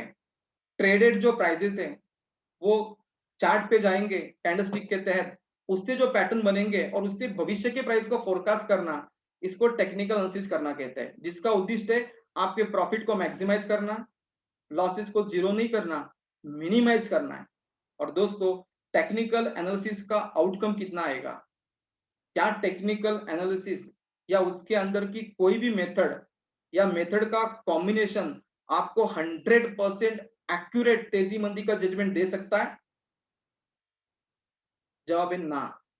सही ढंग का टेक्निकल एनालिसिस अगर आप सीखे और अगर शॉर्ट टर्म चार्ट्स मतलब जिसके अंदर डाटा हो ज्यादा, जैसे 6-12 महीने का चार्ट है, तो आपके 10 में से 7 प्रिडिक्शन राइट आते, 3 गलत। बराबर। लॉन्ग टर्म चार्ट मतलब क्या कि 2-5 साल का चार्ट लेते हैं आप, डाटा ज्यादा आता है, तो आपके 10 में से 8 जजमेंट राइट आते हैं।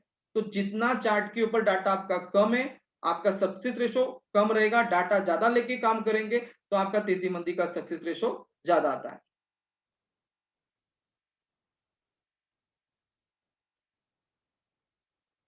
तो दोस्तों ये टर्मिनल होता है, प्राइसेस यहां बनती है और धीरे धीरे कैंडलस्टिक के तहत चार्ट्स में जाती है। कैंडलस्टिक दो प्रकार की होती है, ग्रीन एंड रेड। बराबर, green and red. Green candlestick कब बनती है? When closing price is higher than opening price.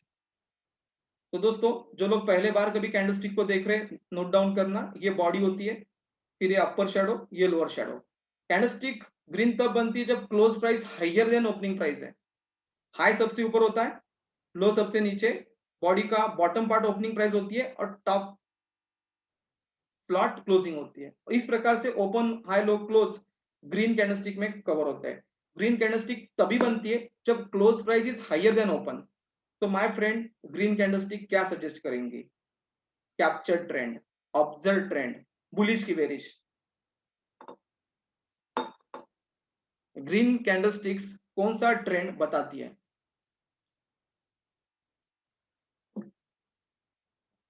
Then आपके लिए होंगी second candlestick called as red. तो ये जो रेड कैंडलस्टिक है ये कैसे बनेंगी? तो रेड कैंडलस्टिक तब बनती है जब शेयर की क्लोजिंग प्राइस ओपनिंग प्राइस से कम है। हाई ऊपर लो नीचे, बॉडी का टॉप पार्ट ओपन है, बॉटम पार्ट क्लोज है। ओपन और क्लोज का जो डायरेक्शन है वो ग्रीन और रेड कैंडलस्टिक में अलग होता है। तो दोस्तों कैंडलस्टिक्स कितने पीरियड के होते हैं?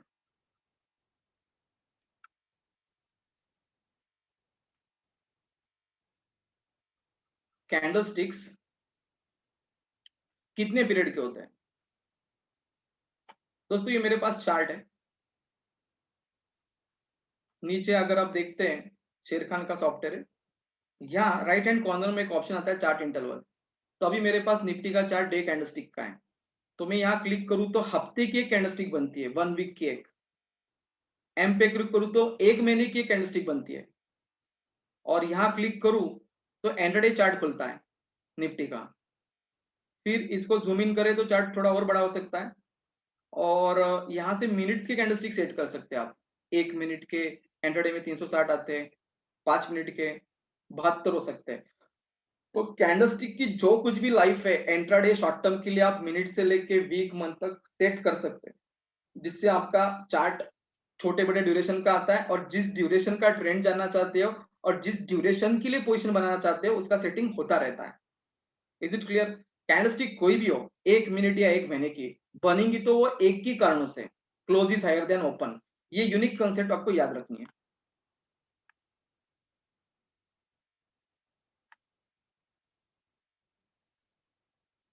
Wait, okay. इंट्राडे के लिए आप मिनट्स का अरेंजमेंट करेंगे 1 से 5 मिनट, शॉर्ट टर्म के लिए आप चार्ट डे कैंडलस्टिक पे देखेंगे, मिड टर्म के लिए वीकली।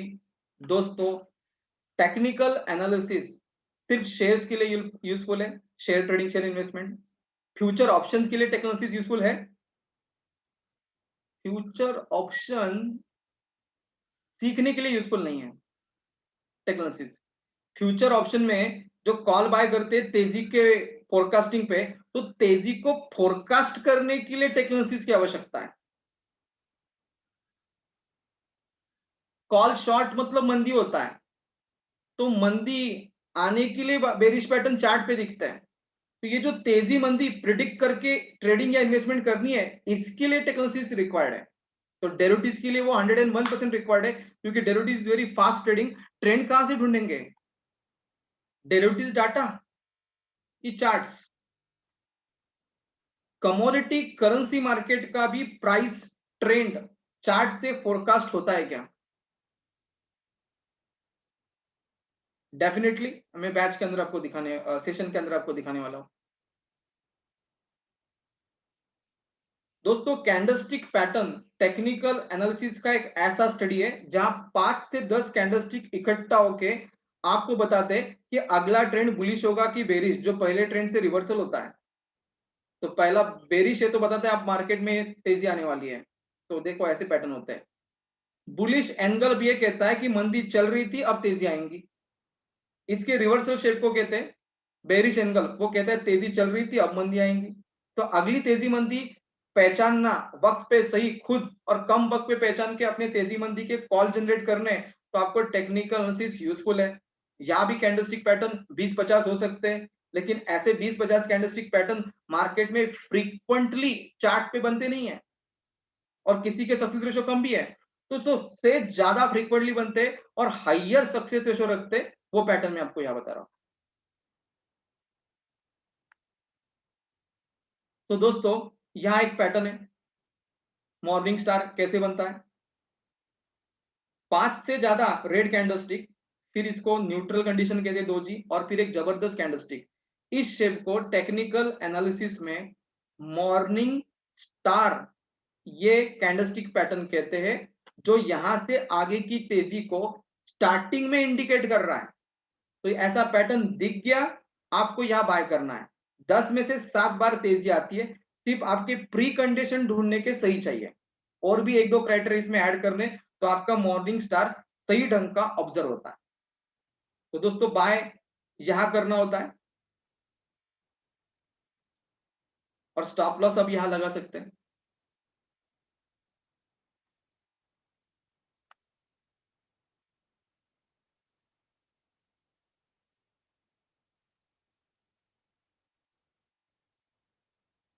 तो this is called as morning star.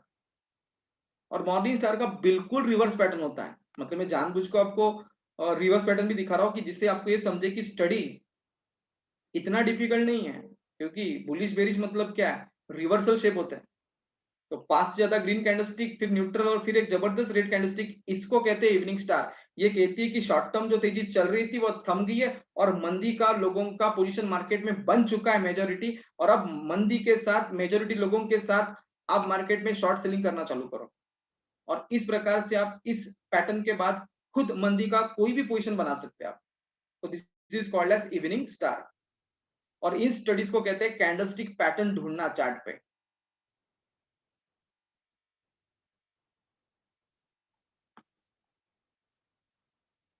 तो ये टाटा मोटर का चार्ट है 5 जून 2020 का। और यहां टाटा मोटर का चार्ट 1 मिनट के कैंडलस्टिक का है, और यहां से जो प्राइसेस ऐसे गिर रहे हैं इसको बेरिश कहते हैं, फिर एक रेड, फिर दोजी और फिर ग्रीन, इसको बेसिकली कहते हैं मॉर्निंग स्टार पैटर्न। तो एंट्राडे में चार्ट देख के आपको पता चलता है कि अब मंदी खत्म है, तेजी की शुरुआत है, और इसको देख के आपने एंट्राडे में खुद जाके शेयर्स खरीदने चाहिए। तो टाटा मोटर ये कोई 5 जनवरी 2020 का चार्ट है, और यहां से आप देखो ये स्टॉक 1:30 बजे से अगले 1 डेढ़ घंटे में 107 का 110 हो गया। इंट्राडे में 100 रुपए वाले शेयर्स का कोई 10-15 पैसे ही ब्रेक इवन निकलता है, तो 3 रुपए में 2 रुपए 75 पैसे तो आपको मिलते ही है।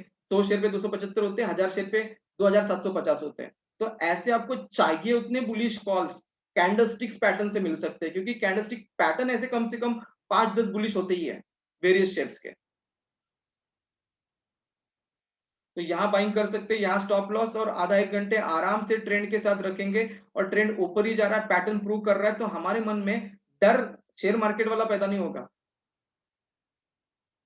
ये स्टॉक एसबीआई का है, जून 2019 का चार्ट है, और यहाँ इस शेप को एक्चुअली कहते हैं इवनिंग स्टार। हाँ, जैसे शेप्स आप सीखते हैं हमेशा डिक्टो वैसे नहीं आते, बट उसके 80-90-100% मैचिंग के शेप बनते रहते हैं। जैसे क्रिकेट में कोई शॉट डिक्टो टेक्स्ट बुक कोई नहीं मारता, लेकिन उसको कहते हैं कि ये कवर ड्राइव है, वैसे। तो ये वेरी सिग्नल देता है, यहाँ आप शॉर्ट सेलिंग कर सकते हैं दोस्तों। शॉर्ट सेलिंग मतलब क्या, पहले शेयर बेचना जो है नहीं है, और प्राइस गिरने की एक्सपेक्टेशन रखना, प्राइस जैसे गिर जाती है आपको नफा आ जाता है। क्लियर? तो आपने 340 पे शॉर्ट कर दिया शेयर्स को, और इसके बाद अगर आपका मंदी का जजमेंट बराबर आता है और 340 के रेट 329 होते हैं, तो ये 3-5 रुपए की जो मंदी है ये आपको नफा देती है। तो यहाँ आप क्या करते हैं, 340 पे सेल करते हैं, 337 पे बाय करते हैं, तो ये 3 रुपए आपको मिलते हैं। तो ये शेयर बाजार का खास विकल्प है, तेजी रहो या मंदी, पैसे कमाने की हमेशा संधि। क्योंकि शॉर्ट सेलिंग मंदी नाम की पोजीशन आप शेयर बाजारों में बना सकते हैं, शेयर्स में शॉर्ट करके और ऑप्शन मार्केट में पुट बाय करके या फ्यूचर बाय करके मंदी की पोजीशन बनाई जा सकती है। जैसे अभी मार्केट कोरोना की ग्रिप में है, तो मार्केट पिछले 7-10 दिनों से गिर भी रहा है और आगे भी गिरेगा, तो पैसे कमाने हैं। तो इन्वेस्टर नहीं कमाएगा, इन्वेस्टर सस्ते में शेयर खरीदेगा, होल्ड करेगा, उसके सेक्टर अगर अच्छे चल रहे तो हाई रेट पे बेच पाएगा, अदरवाइज ट्रेडर मंदी से शॉर्ट सेलिंग से पैसे बना सकते हैं। अब वही मॉर्निंग स्टार मिनट्स का ना बनते हुए डे कैंडलस्टिक के तहत यहां बन रहा है, देखो जून 2020 में बजाज ऑटो में, और ये एक एक कैंडलस्टिक एक एक हफ्ते के मतलब 5 दिनों के प्राइसेस एक कैंडलस्टिक पे स्टोर हो चुके हैं, और इसको कहते हैं मॉर्निंग स्टार। और यहाँ कोई 2200 के करीब बजाज ऑटो है, इसको खरीदना चाहिए, और क्योंकि ये मिनटों का नहीं है, एंटरडे का नहीं है, 1-2 हफ्ते इसको खरीद के रख देना चाहिए शॉर्ट टर्म ट्रेडिंग। तो ये बजाज ऑटो 2100 का अगस्त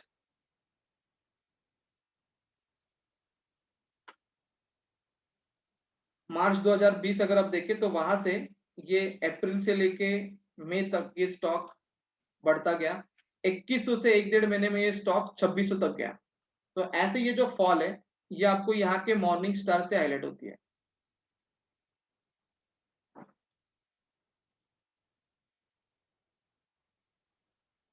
चार्ट पैटर्न टेक्निकल एनालिसिस का एक ऐसा स्टडी है कि जहां आप क्या करते हैं, 5 या 10 कैंडलस्टिक पे तेजी मंदी नहीं डिसाइड करते, 20-50-100 कैंडलस्टिक इकट्ठा होते हैं, फिर शेप अलग प्रकार के बन जाते, दिख जाते, और इसको टेक्नोलॉजीज में चार्ट पैटर्न्स कहते हैं। जहां कम से कम 50-100-150 कैंडलस्टिक के बाद ही वो शेप दिखता है, ढूंढा जाता है और उसके तहत prior and next trend forecast किया जाता है।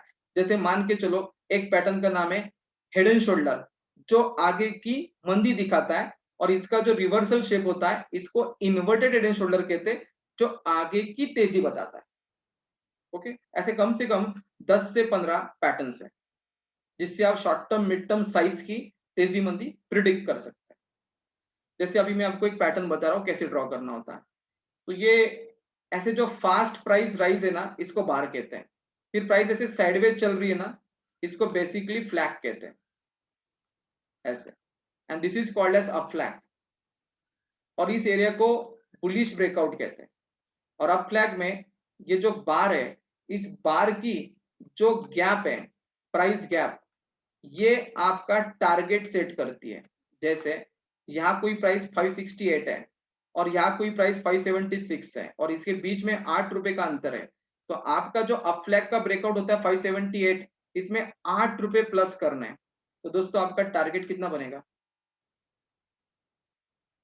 इस वक्त मैं आपको एक पैटर्न सिखा रहा हूं। पैटर्न का नाम है up flag, this is bar, this is flag. तो माय डियर फ्रेंड, टारगेट क्या बनेगा? Very quick. तो दोस्तों टारगेट बनेगा 578 प्लस 8, 586 के समथिंग टारगेट जा सकता है। और ये स्टॉक इस अपफ्लैग के बाद देखो आगे बढ़ जाता है, 576 का 585 के करीब पहुंच गया, 12.5 से लेके 1.5 तक। और इस तरह से आप अपने पैटर्न्स को यहां बना सकते हैं। तो इस पैटर्न को दोस्तों क्या कहते हैं? Up flag pattern. ऐसे कम से कम 10-15 चार्ट पैटर्न से मैं इस वक्त आपको काफी सिंपल वाला बता रहा हूं। अब ये जो पैटर्न है इसका नाम है cup and handle. Okay, cup and handle.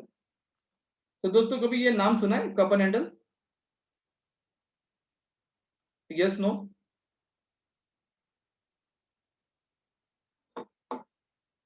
हाँ, वेरी गुड।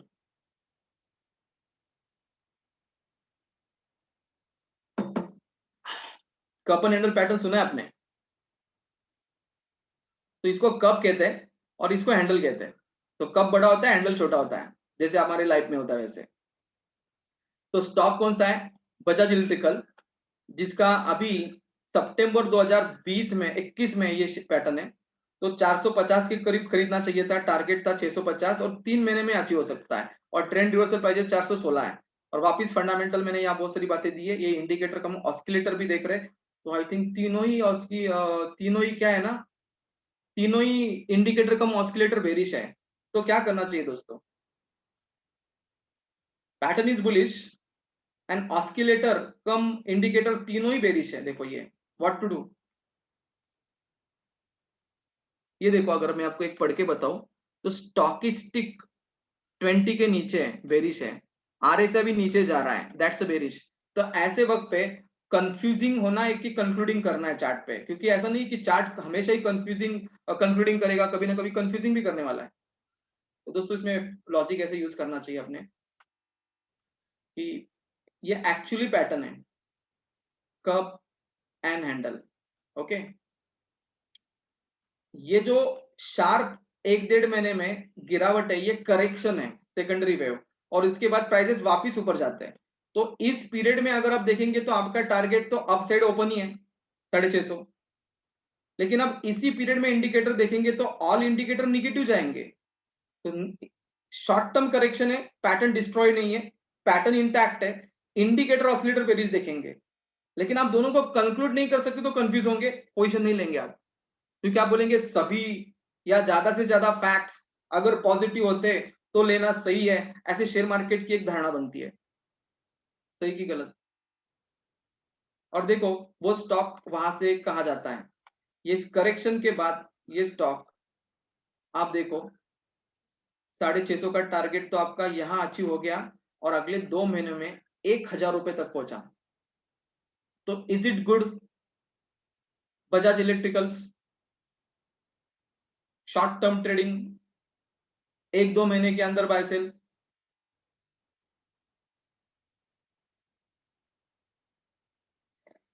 ट्रेडिंग सिर्फ इंट्राडे करनी चाहिए कि शॉर्ट टर्म भी?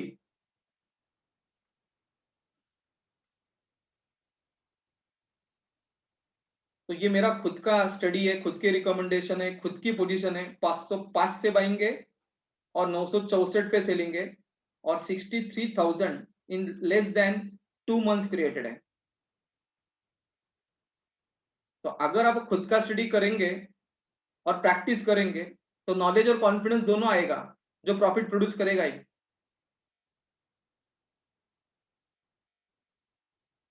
दोस्तों अभी सोच रहा था कि मैं आपको एक लेटेस्ट रिकमेंडेशन मेरा शेयर करूं, कि जस्ट आप सोचो, आप मुझको रिप्लाई करो, इज इट राइट और रॉन्ग। तो I am sharing my latest study to you. तो दोस्तों जिनका टेक्निकल एनालिसिस कोर्स हुआ है, is it cup and handle pattern Infosys currently? Is it cup and handle को बुलिश ब्रेकआउट हुआ है? जिन लोगों ने कहां से भी टेक्निकल एनालिसिस सीखा है, पढ़ा है, देन ये मंडे ऑनवर्ड्स मेरा रिकमेंडेशन से मेरे लिए, मेरे क्लाइंट्स के लिए, कि बाइंग 1395 से लेके 1465 तक करना है। 45 दिन का टारगेट 1530 है। इस पैटर्न को फेल मानना है या इस स्टॉक से निकलना तभी है जब तक प्राइस 1365 से 1304 नहीं होती, तब तक पैटर्न ट्रेंड के साथ चलना है, फाइटिंग बिटिंग करना है। ये मैंने नीचे अपना एनालिसिस करके रखा है। एस्टिमेटेड 2021 का market price to book value ratio 7.82 है। करंटली जो 240 रेट है ना, वो इस साल की बुक वैल्यू से 7 टाइम कॉस्टली है। पी रेशो 30 पे चल रहा है करंटली, बहुत लेटेस्ट। और रिटर्न ऑन इक्विटी 25% है। तो व्हाट इट स्टेट कि ये एक स्टॉक ओवर फंडामेंटल है, ओवर वैल्यूड है, या गिरा तो भी डरना नहीं चाहिए, बेवजह के खुद के पैसे नहीं कमाने चाहिए। Stochastic, RSI, MACD, everything is bullish. Okay, सारे ये पॉजिटिव जोन पे चल रहे हैं। तो should be buy Infosys? Yes, no? Should be buy Infosys Monday? मतलब आप मुझको सलाह देंगे, आपको पैसे लगाने तो आपके रिस्क पे है, क्योंकि मेरा ये सेमिनार है, एडवाइजरी सेशन नहीं है। तो मैं सिर्फ आपके साथ शेयरिंग कर रहा हूं।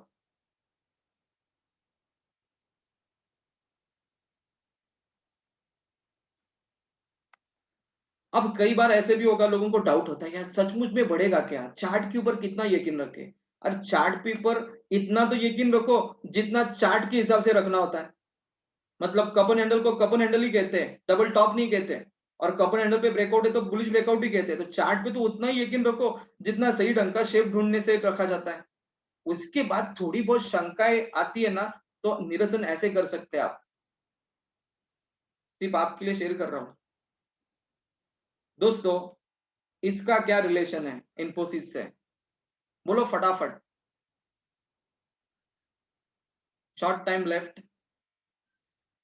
इसका इंफोसिस से रिलेशन है या नहीं है?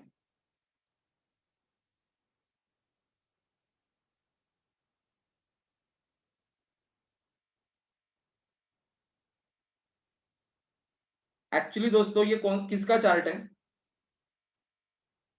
पता है किसका चार्ट है? ये डॉलर का चार्ट है, डॉलर का। डॉलर जानते हैं ना, ट्रेड होता है तो डॉलर देखो 76 था ये 2020 के जून जुलाई में। तो 76 का डॉलर घट के ये 72 तक आया था। और ये भी डाउन ट्रेंड है, जो मैं नेकलाइन से उसको हाईलाइट किया है। और ये अप ट्रेंड की ऑलमोस्ट शुरुआत है क्या? क्या डॉलर अब गिरना खत्म होके बढ़ेगा क्या? कल ही पढ़ रहा था भारत में 5 बिलियन डॉलर कम हो चुके हैं फॉरेक्स में। अब ये सब बताऊंगा तो वक्त और चला जाएगा। तो क्या डॉलर का रेट बढ़ेगा? 75, 76, 77, 78। और ये इंफोसिस के तेजी के लिए नेचुरल इनग्रिड बनेगा? यस और नो? इंफोसिस के तेजी के लिए ये नेचुरल कारण कारण कारण रहेगा।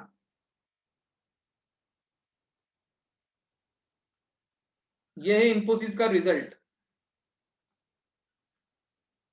और इन्फोसिस के रिजल्ट का एक बहुत बड़ा लंबा स्नैपशॉट है, बट आखिर के दो रिजल्ट देखे सितंबर और दिसंबर के, तो ऑपरेटिंग प्रॉफिट 7,400 करोड़ है, मार्जिन 26% की जगह 29% है, ओके, ईपीएस हाइयर है। तो क्या इन्फोसिस रिसेंटली अच्छे रिजल्ट पे चल रही है?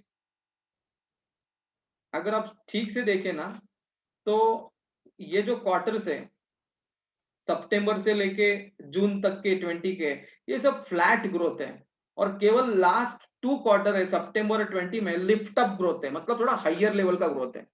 तो जिससे ये पता चलता है कि आईटी स्टॉक बढ़ भी रहा है और बढ़ना भी चाहिए, और बिल्कुल सही फुटेज पे इस वक्त आईटी स्टॉक के ऊपर बेरिश रहना लॉजिकलेस कंसेप्ट है शेयर मार्केट में। और दोस्तों 14 अप्रैल को इन्फोसिस का रिजल्ट है, और 12 अप्रैल को टीसीएस का रिजल्ट है। स्टडी के हिसाब से भी या पर्सनल रिस्क के ऊपर अपने पोजीशन के हिसाब से क्या सोचना चाहिए?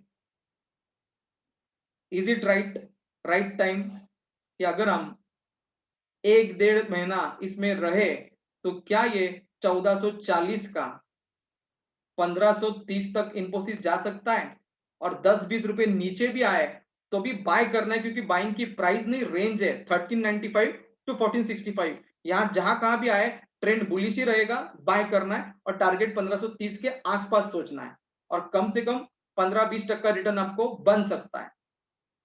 तो this is my latest study, I am not recommending to you, I just sharing information with you. आप इसको रिकमेंडेशन की जगह स्टडी के हिसाब से अप्रोच करें।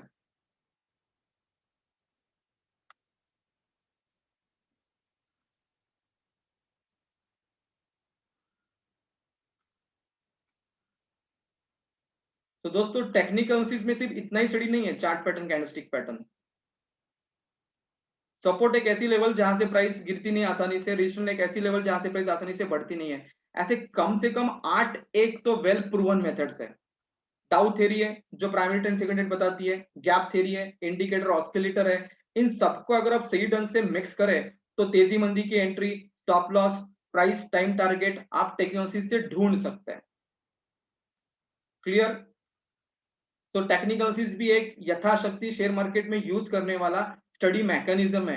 मैंने स्टार्टिंग में आपको बता दिया कि कौन सा स्टडी कहां कैसे फिट बैठता है। तो कंफ्यूजन की कंक्लूजन, ये पॉइंट पे हम बीच में बोले थे।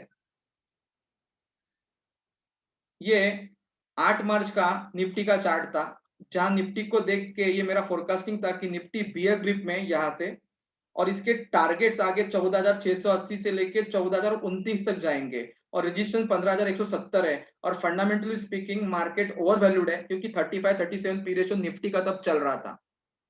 हाँ, किसी को और नॉलेज बढ़ाना है तो यूट्यूब पे मेरे 5-10 वीडियो है, वो आप देख सकते हैं, पी रेशो के, निफ्टी इंडेक्स के, वंश कैपिटल करके नाम से आता है, तो आपका नॉलेज और भी बढ़ सकता है। तो इंडिकेटर ऑस्किलेटिव बेरिश है, मार्केट ओवर वैल्यूड है, और निफ्टी गिरेगा, ये 15,014 पे ही प्रिडिक्ट किया जा सकता है। और अकॉर्डिंग टू दैट ये पिछले 15 दिनों में 14,257 तक पहुंचा है। आप स्वाभाविक पूछेंगे कि आपको क्या लगता है? अभी मुझको जो लग रहा है वो 1 महीने पहले मैंने स्टडी में उतारा ना, तो अभी उसका एक ही लेवल बाकी है, 14,050 के करीब, 50-100 पॉइंट आगे पीछे होके वहां से मार्केट वहां तक के लेवल को जरूर टेस्ट करेगा। मतलब 90% पॉसिबिलिटी है कि बाजार 14,000 के थोड़ा 50-100 पॉइंट आगे पीछे होने ही वाला है अगले 7-15 दिनों में। ये हेवीएस्ट चांसेस है, भले अभी हम 14,800 पे चल रहे हैं। अब इसको देख के अगर कोई ट्रेडर बनता है ऑप्शन मार्केट में कि मार्च में निफ्टी 15,000 से 14,200 हो गया, तो ये अपॉर्चुनिटी कैसे बनती है? 15 मार्च को 15,000 का पुट ऑप्शन कितने पे चल रहा है? 210 पे, तो 210 पे बाय करो, आपकी इन्वेस्टमेंट होती 75 का लॉट 15,750। जैसे निफ्टी गिरता है 15,000 से 15,250, पुट की प्रीमियम की प्राइस बढ़ती है, तो वो नेक्स्ट डे 257, उसके 2-3 दिन के बाद 650, और 25 मार्च को हाईएस्ट रेट है 737। तो यहां बाय 15,000 लगा के सेल करना, 15 मार्च बाय, 25 मार्च सेल, 737 पे 527 रुपए पर यूनिट फायदा इंटू लॉट 75, 39,000 का फायदा निफ्टी गिरने से, मंदी गिरने से आती है। 10 दिन में 250% रिटर्न बाजारों में बनता है। हमको थोड़ा कम आया तो भी चलता है। तो इसको हम क्या कहते हैं? ट्रेडिंग। इसको क्या कहते हैं? Derivative trading. इसको क्या कहते हैं? Option trading. इसको क्या कहते हैं? Put buy sell. और उसके लिए क्या जरूरी है? पुट में पोजीशन, पुट का प्राइसिंग का नॉलेज। बट मंदी कहां से डिसाइड करेंगे? डेरिवेटिव्स डाटा की टेक्निकल एनालिसिस। मंदी अगर कम वक्त में भी बहुत एक्यूरेटली प्रिडिक्ट करनी है तो टेक्निकल एनालिसिस ही आपका पहला विकल्प बन सकता है। तो दोस्तों, आपके पास शेयर मार्केट में प्रोफाइल्स क्या है? डे ट्रेडर बन सकते हैं, 10% मार्जिन पे चार्ट यूज कर सकते हैं, फ्यूचर शेयर्स में ट्रेड कर सकते हैं, 30,000 से 1 लाख का कैपिटल चाहिए और मंथली 30,000 से 1 लाख कमा सकते हैं। लेकिन हो सकता है पहले महीने से नहीं, 3-6 महीने के प्रैक्टिस के बाद ये श्योरली पॉसिबल है या हाईली पॉसिबल है। शॉर्ट टर्म ट्रेडिंग के लिए 100% पैसा चाहिए, टेक्निकल प्लस फंडामेंटल का कॉम्बिनेशन चाहिए। शेयर एफ एंड ओ में काम कर सकते हैं। 50,000 से 2 लाख रुपए 3-3 महीने में भी आते हैं, लेकिन टाइम लगेगा और इसके लिए आपको कैपिटल बढ़ाना पड़ेगा, 1 लाख 2 लाख। पोर्टफोलियो बना सकते हैं। होल्डिंग पीरियड 6-12 महीने का एटलीस्ट चाहिए। न्यूज रिजल्ट के ऊपर आपका एम्फोसिस चाहिए। साथ में आप म्यूचुअल फंड आईपीओ भी इसको जोड़ दो। तो एज ए इन्वेस्टर भी रह के मार्केट में आप 2-5 लाख रुपए पर ईयर कमा सकते हैं। बट आपकी पोर्टफोलियो की वैल्यू कई बार 3-5 लाख बेसिक तक पहुंचनी चाहिए और एक अच्छे लेवल पे 10-20 लाख की होनी चाहिए। तो ये हम कहां से भी प्लान कर सकते हैं, स्टार्ट से, मिडल से। शेयर मार्केट केवल स्टार्ट हो सकता है, एक दिन में उसका फिनिश नहीं हो सकता कि पहले दिन में समझ में आ गया, 7 दिन में शेयर मार्केट में पूरी इमारत बन गई है। इट टेक्स टाइम्स, क्योंकि फिर टाइम जितना लेगा रिटर्न उसके मैच्योरिंग आते हैं आपको। तो दोस्तों, टेक्निकल फंडामेंटल का फिनिशिंग कैसे करें? टेक्निकल मीन चार्ट्स आपको बताता है ट्रेंड, मेजोरिटी लोग क्या सोच रहे हैं, बुलिश की बेरिश। और वो टेक्निकल ट्रेंड जो बताता है वो कहता है when to buy sell, market समूह के साथ कब बाय सेल करे, ये बताता है when to buy sell charts. कौन सा सेक्टर, कौन सी कंपनी चुने, ये जो बार बार आप पूछते हैं, उसके लिए आपका industry, company, economic news analysis होना चाहिए, तो ही पॉसिबल है आप सेक्टर और कंपनी ढूंढ पाएंगे कभी। और वैल्यूएशन, क्यों 500 वाला टीवीएस मोटर महंगा है और 2900 वाला हीरो मोटर सस्ता है, उसके लिए वैल्यूएशन मेथड आपको पता होने चाहिए। तो शेयर मार्केट के 3 बड़े question, when, what and why, इसके लिए 3 पैरामीटर है, result analysis, fundamental analysis and technical analysis. As a trader आप तेजी मंदी का व्यू चार्ट पे 60% बनाओ, न्यूज बेस 30%, वैल्यूएशन बेस 10%। ऐसा 100% अगर आप काम करेंगे तो एज ए ट्रेडिंग आपका रेशो 80 to 90% एक्यूरेट जा सकता है। और एज ए इन्वेस्टर 20% चार्ट पे, 40% न्यूज पे और 40% वैल्यूएशन बेस अपना व्यू बनाना पड़ता है मार्केट में। इस मार्केट में आपको बहुत आसानी से दिखेगा कि ये व्यक्ति चार्ट बेस काम करता है, लेकिन उसके मन में यदि उसने फंडामेंटल ऑलरेडी पढ़ के रखा है तो आपको पता चलेगा क्या कि इसने न्यूज पहले पढ़ के रखा है, रिजल्ट पढ़ के रखा है, लेकिन हमको तो सिर्फ चार्ट बेस बातें बता रहा है, ये पैटर्न, ये इंडिकेटर है, oscillator. And that's why stock market को हर जगह से पढ़ना इतना आसान नहीं होता। दोस्तों, आप लोग मार्केट में उतरने से पहले भी बहुत सारे फ्री वेबसाइट ऐप है या डमी अकाउंट खोल के वर्चुअल मनी डाल के मार्केट को टेस्ट करना, प्रैक्टिस करना, अपनी एक्यूरेसी पहले ढूंढ लेना अलग अलग स्ट्रेटेजी पे पॉसिबल है। जैसे मनी बाई दलास की टेन के ऐप से यहाँ से आप वर्चुअल ट्रेड कर सकते हैं।